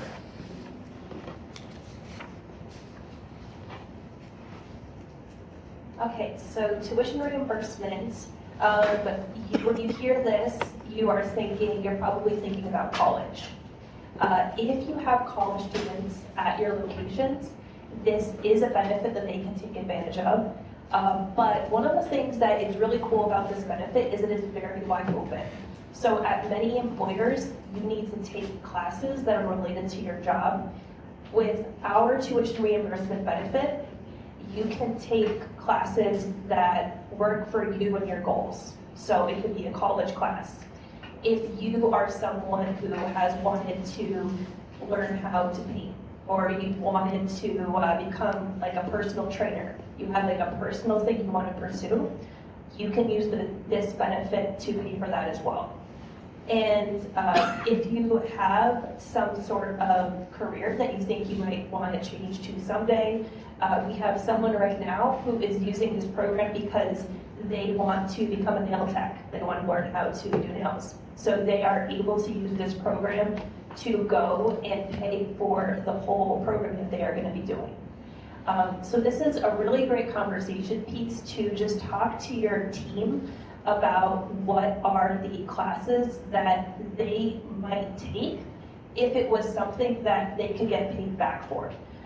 The way this program works is the employee is going to pay for whatever the class is ahead of time. They get approved by us to take that class, set the money aside. When they finish the class, they show us the proof of completion. So we do need, it can be a grade, if there is some certificate attached, something that shows that they finished the class. That's what they turn into us at the end, also with the proof of payment. And at that point, they then get paid back. And this benefit is up to just over $5,000 per employee per year, so $5,250.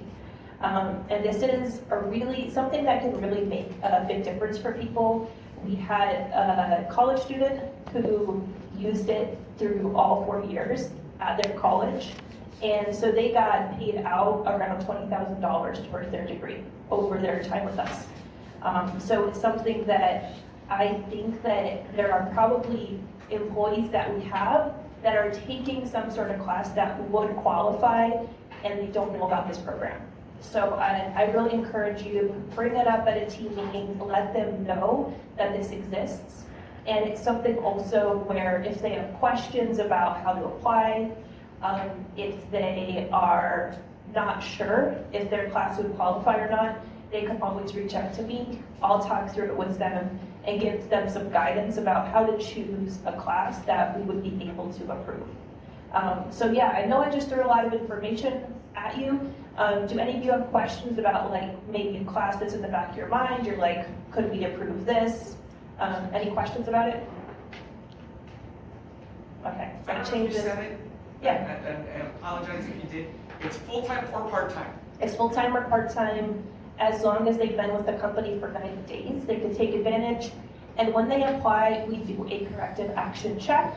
So if this is someone who is on their like final warning and they are about to not be with the company anymore, we will most likely not set aside money for them. So we are trying to use this program for people who are going to be with us for a while to help them achieve their goals, whether they're with us, whether they want to do something else someday. We want them to take advantage too. And we did not max out our funds for this program last year. That to me is a shame. So this year we really are looking for ways to use more of this money and have more people take advantage of this. Has anyone here used it? Awesome. So yeah, so really, promote that. It's a great benefit for all of our employees.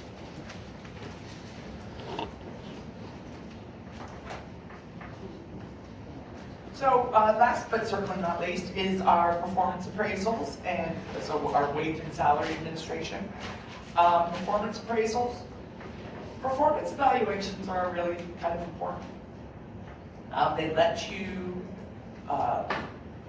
monitor, they show the impact of an employee's performance on what they're doing on a day-to-day basis.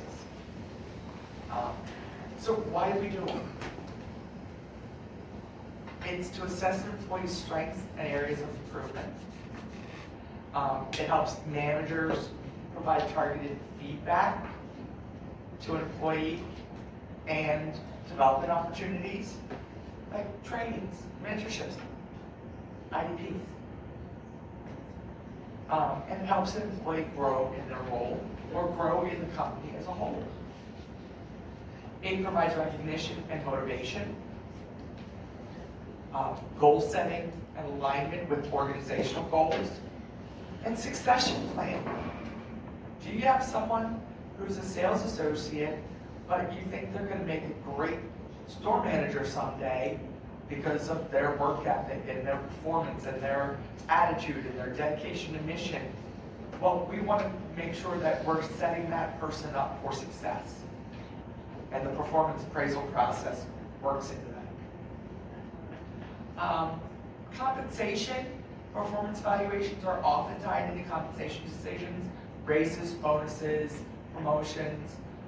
Evaluation process can ensure that pay increases or rewards are linked to actual performance rather than just seniority or arbitrary factors. Making sure when you're going through the process of performance evaluations, you're setting clear expectations. before the evaluation begins. Clear performance expectations need to be established and consistent.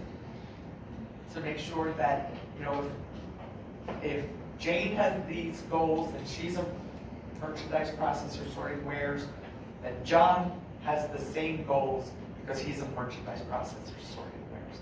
It's consistency.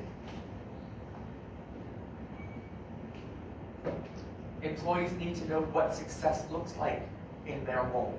So make sure you're sharing what their goals should be with them. I know most of you who are in the store location, you know, when you're the merchandise processors, you're posting what their daily or weekly or monthly goals are, so that's great, so that they're aware.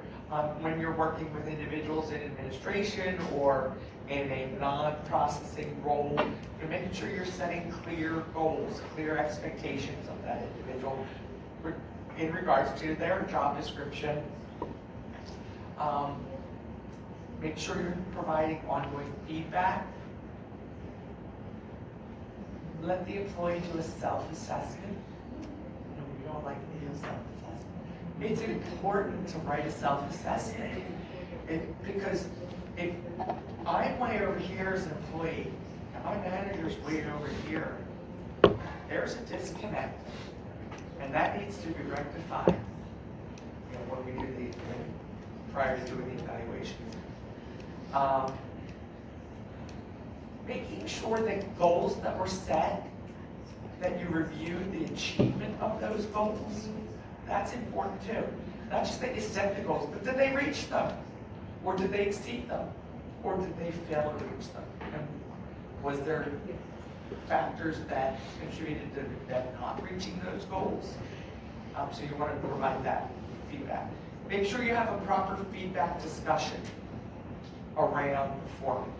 That you sit down with your employee one-on-one, review their self-appraisal, review your appraisal of them, and have a discussion regarding next year's goals, next year, you know, what you see progressing forward. Make sure there's documentation and follow-up. If needed, a development plan. Sometimes that's needed. Maybe someone isn't meeting their goals.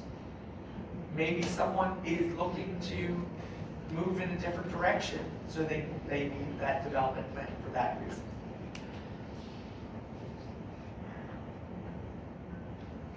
We'd like to do performance evaluations at least annually here at Goodwill. Everything right now is done in Paycom. All your performances, all self-appraisals, everything is done in Paycom. So when an employee's evaluation is due, you'll get notification in Paycom. The employee will get their self-appraisal if their role requires a self-appraisal. And all of that gets communicated in Paycom.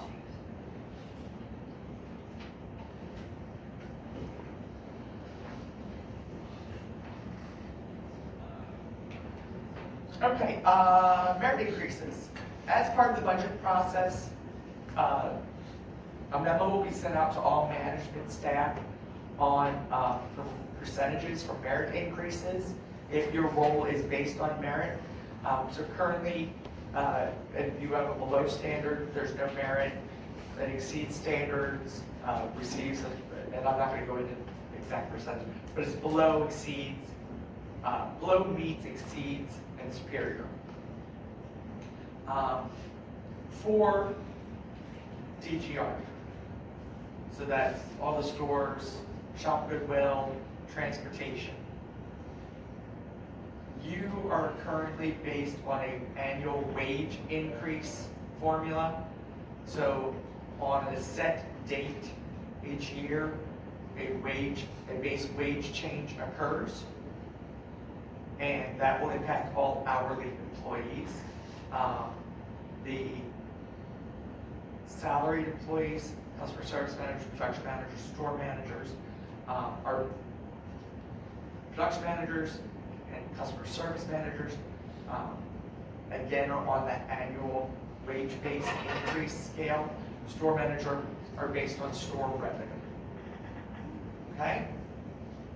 If you are in business services, mission services, administration, you are either on an annual review or on an MBO.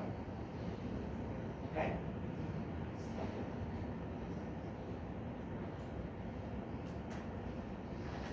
Make sure your performance appraisals are done in a timely manner. Once you get that notification in Paycom, make sure you're doing it right away. There's nothing worse than someone having had their annual review due in June and it's now September and they still haven't received it. That does not show commitment to that employee, to your position. So make sure you're doing that. Employees are more likely to be motivated when they're receiving regular professional feedback. Make sure you're discussing career development opportunities. You know, that's one of our goals, and you know, the posters we have in the stores, where your career progression can go, you know, from sales associate, merchandise processor, DSR, you know, where can I go? I can go into customer service coordinator, I can go to production coordinator, go into customer service manager or production manager, and eventually a store manager, and even to RDD. Who knows Daniel Gonzalez? Okay, Daniel's one of our RDDs. When I met Daniel 13 years ago, Daniel was a DSR. He's now an RDD, and has been for several years. You can work your way up through the stores, and we want to encourage that in our employees. All right? Every one of our RDDs has been in the stores working, whether it was an assistant manager, a store manager, a DSR, a sales associate. They all started in the stores. Every one of our RDDs. So something for you to think about there. Set goals, and set realistic goals. You know, I know sometimes the goals for your budgets seem a little out there, but they are realistic because we're proving they're realistic because several stores are meeting them on a consistent basis. So don't make your staff say, I can't do it, I can't do it. There's a lot of people who are doing it, so they can do it too.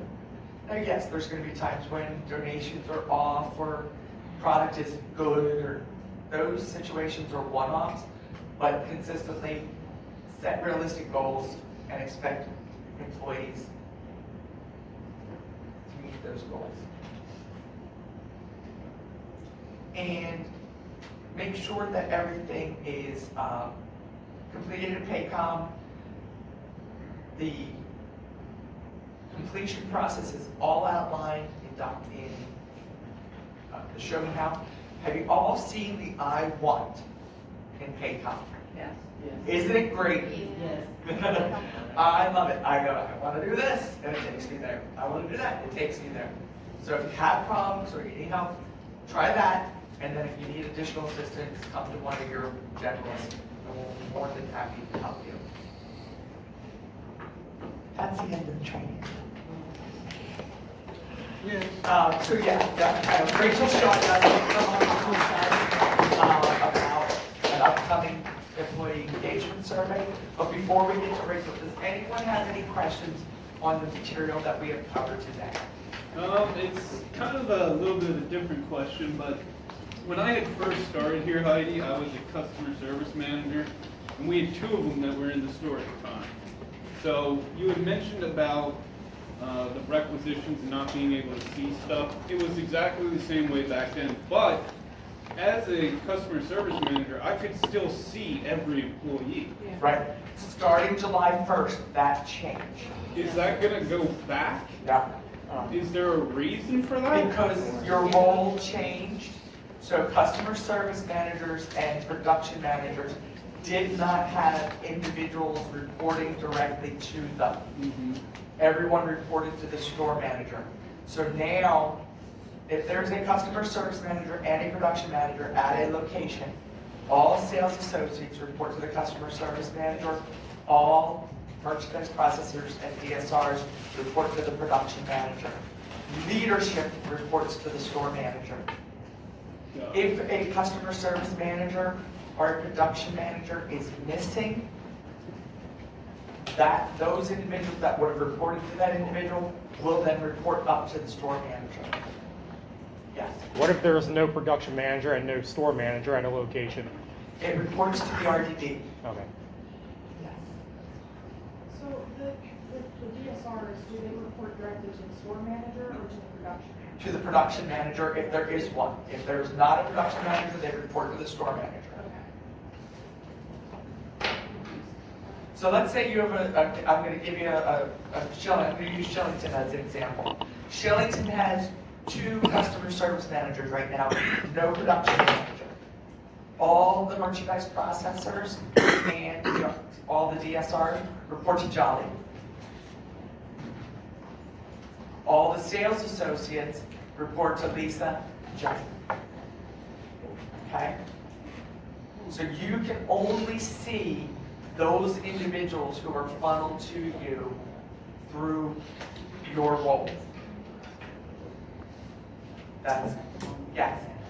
We briefly discussed the harassment policy. Yes. Does this extend to customers? Because unfortunately, we have minor associates at night for obvious reasons of school. There has been instances of certain customers taking conversations in a very inappropriate manner. That would be a discussion with your art because it's not HR now. If the employee, you tell the employee, they can always come to you and let you know. They can always. That would be a discussion of LP because we would then want to look at banning that customer potentially if there's harassment, inappropriate contact with a minor. What if it's a manager that this customer is being inappropriate with?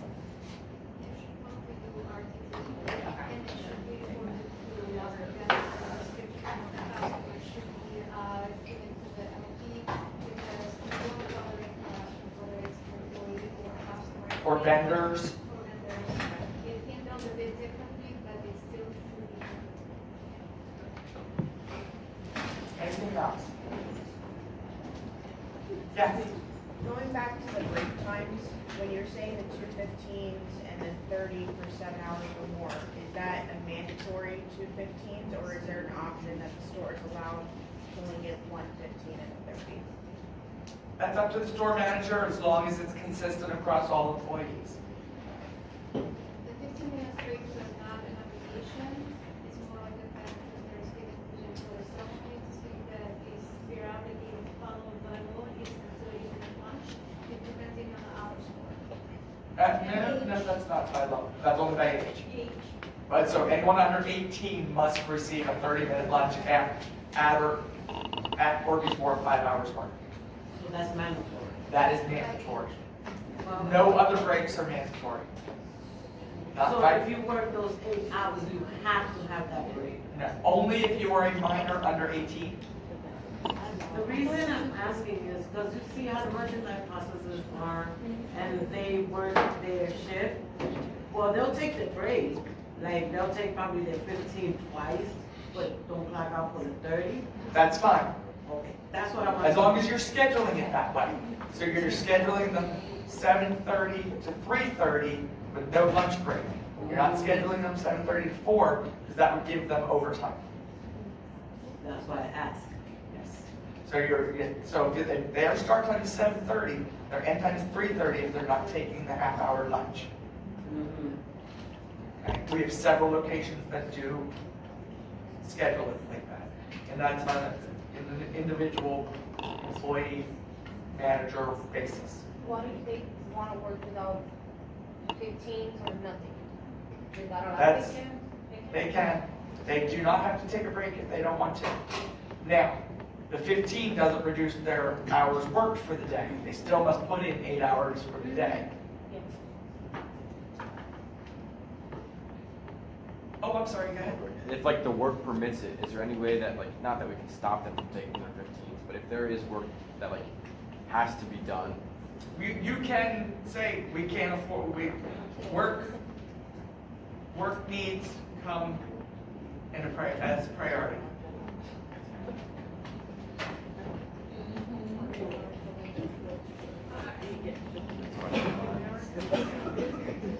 Hello, hello. I promise I will be very, very quick.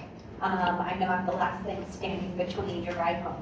So I just want to take a second while I had a captivated audience to talk about the upcoming engagement survey. So how many people were here last year when we did last year's survey? Awesome. So we have a few people that haven't been through this process, a few people that have. So just to give you a little bit of a understanding of what that looks like, each year we send out a company-wide engagement survey that gives every individual, the employee the opportunity to give their feedback about what it's like to work here at Goodwood Keystone.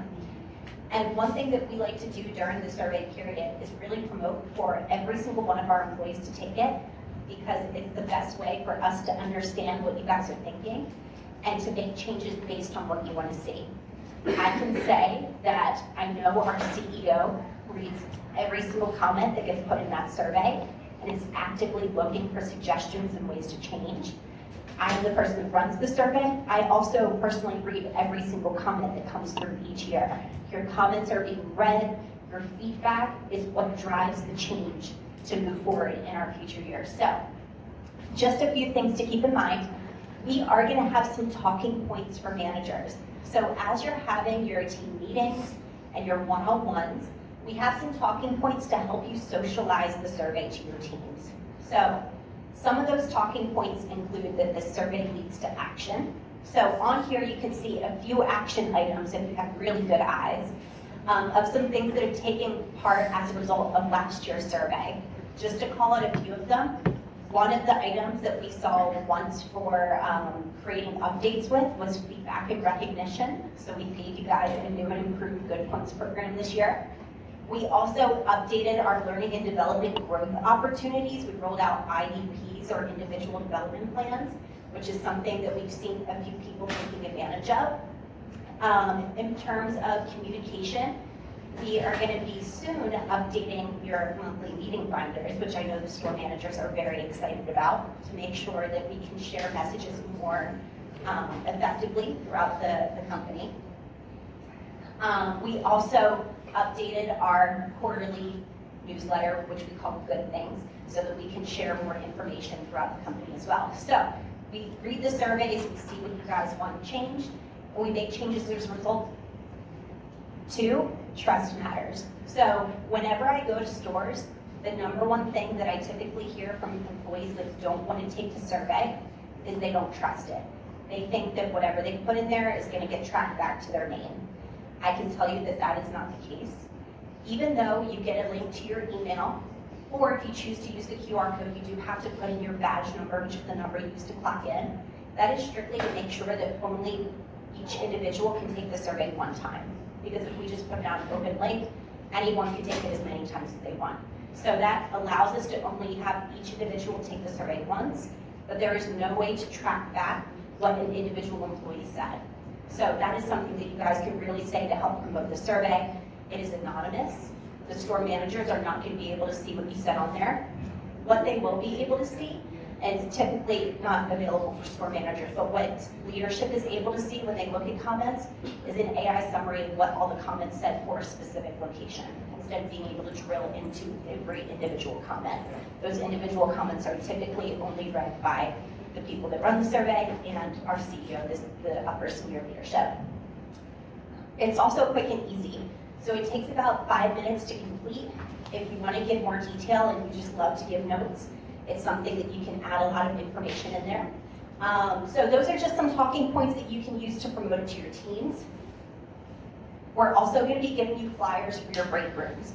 So people can just quickly scan this QR code. They type in their badge number or the number they used to clock in, and they get right into the survey. So it's super easy, it's simple, they can do it on their phone. We also have some TV monitor content that's been playing throughout the course of the month that you guys have probably seen, that's promoting those action items that I talked about. It's also going to be rolling through during the month of October as well. There are going to be prizes, just like there were last year.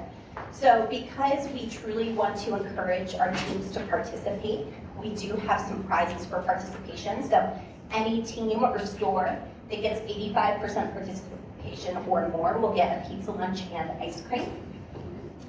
Any team that gets 100 will get a shout out on the break room monitors and, more importantly, bragging rights for the next year. However, when we're talking about prizes and participation and encouraging people to take the survey, our goal is to inspire and connect, to boost participation, not to force participation. So you guys are really gonna have to be positive. You're gonna have to talk about it and tell them the benefits and tell them how this can help them. But ultimately, let it be their choice to participate. We're not here to make anyone take the survey. It's truly something that is optional. And then lastly, we're gonna be going to visit all of your stores during the survey period. So the HR team and the learning team are dividing up the list of 45 plus locations that we have, and we're hitting the road. We're gonna have someone coming to each of your stores. We're gonna come armed with flyers and with talking points. We're gonna individually greet each of your employees, ask them if they'd like to take the survey, and just be an additional help for you guys, because I know that you're all busy and it's very difficult for you guys to sometimes take the time to round everyone up and convince them to take it. Also, we are equipped with those talking points. So a lot of last year, what I talked to employees about was just misinformation around the survey and dispelling their kind of fears or anxieties around anonymity. So the more that you guys can do with those talking points to help promote that on the front end, it'll kind of, we'll be able to come into your store on the back end and get people to participate. So, any questions about the survey? I don't know if you said it before, I might have missed it. Is it available in Spanish? Yes, we will make the flyers in Spanish as well. Thank you for that reminder. And the survey is going to be starting October 1st and will go through November 1st. So there's a full month for people to take it. And then after it comes out, we'll be hearing more about what the results of that survey were. So, any other questions? No? Easy. All right, thank you guys so much. Guys, thank you so much for attending today. I hope you got a lot out of today's training. And if you have any follow-up questions, something you didn't think of, something you think of when you get back to your store, please don't hesitate to reach out to us. Chris is going to be sending out a post-training survey. Please take that, because we are going to use that feedback. Vivian, thank you so much, and have a great rest of your day. And I have your deadline stuff.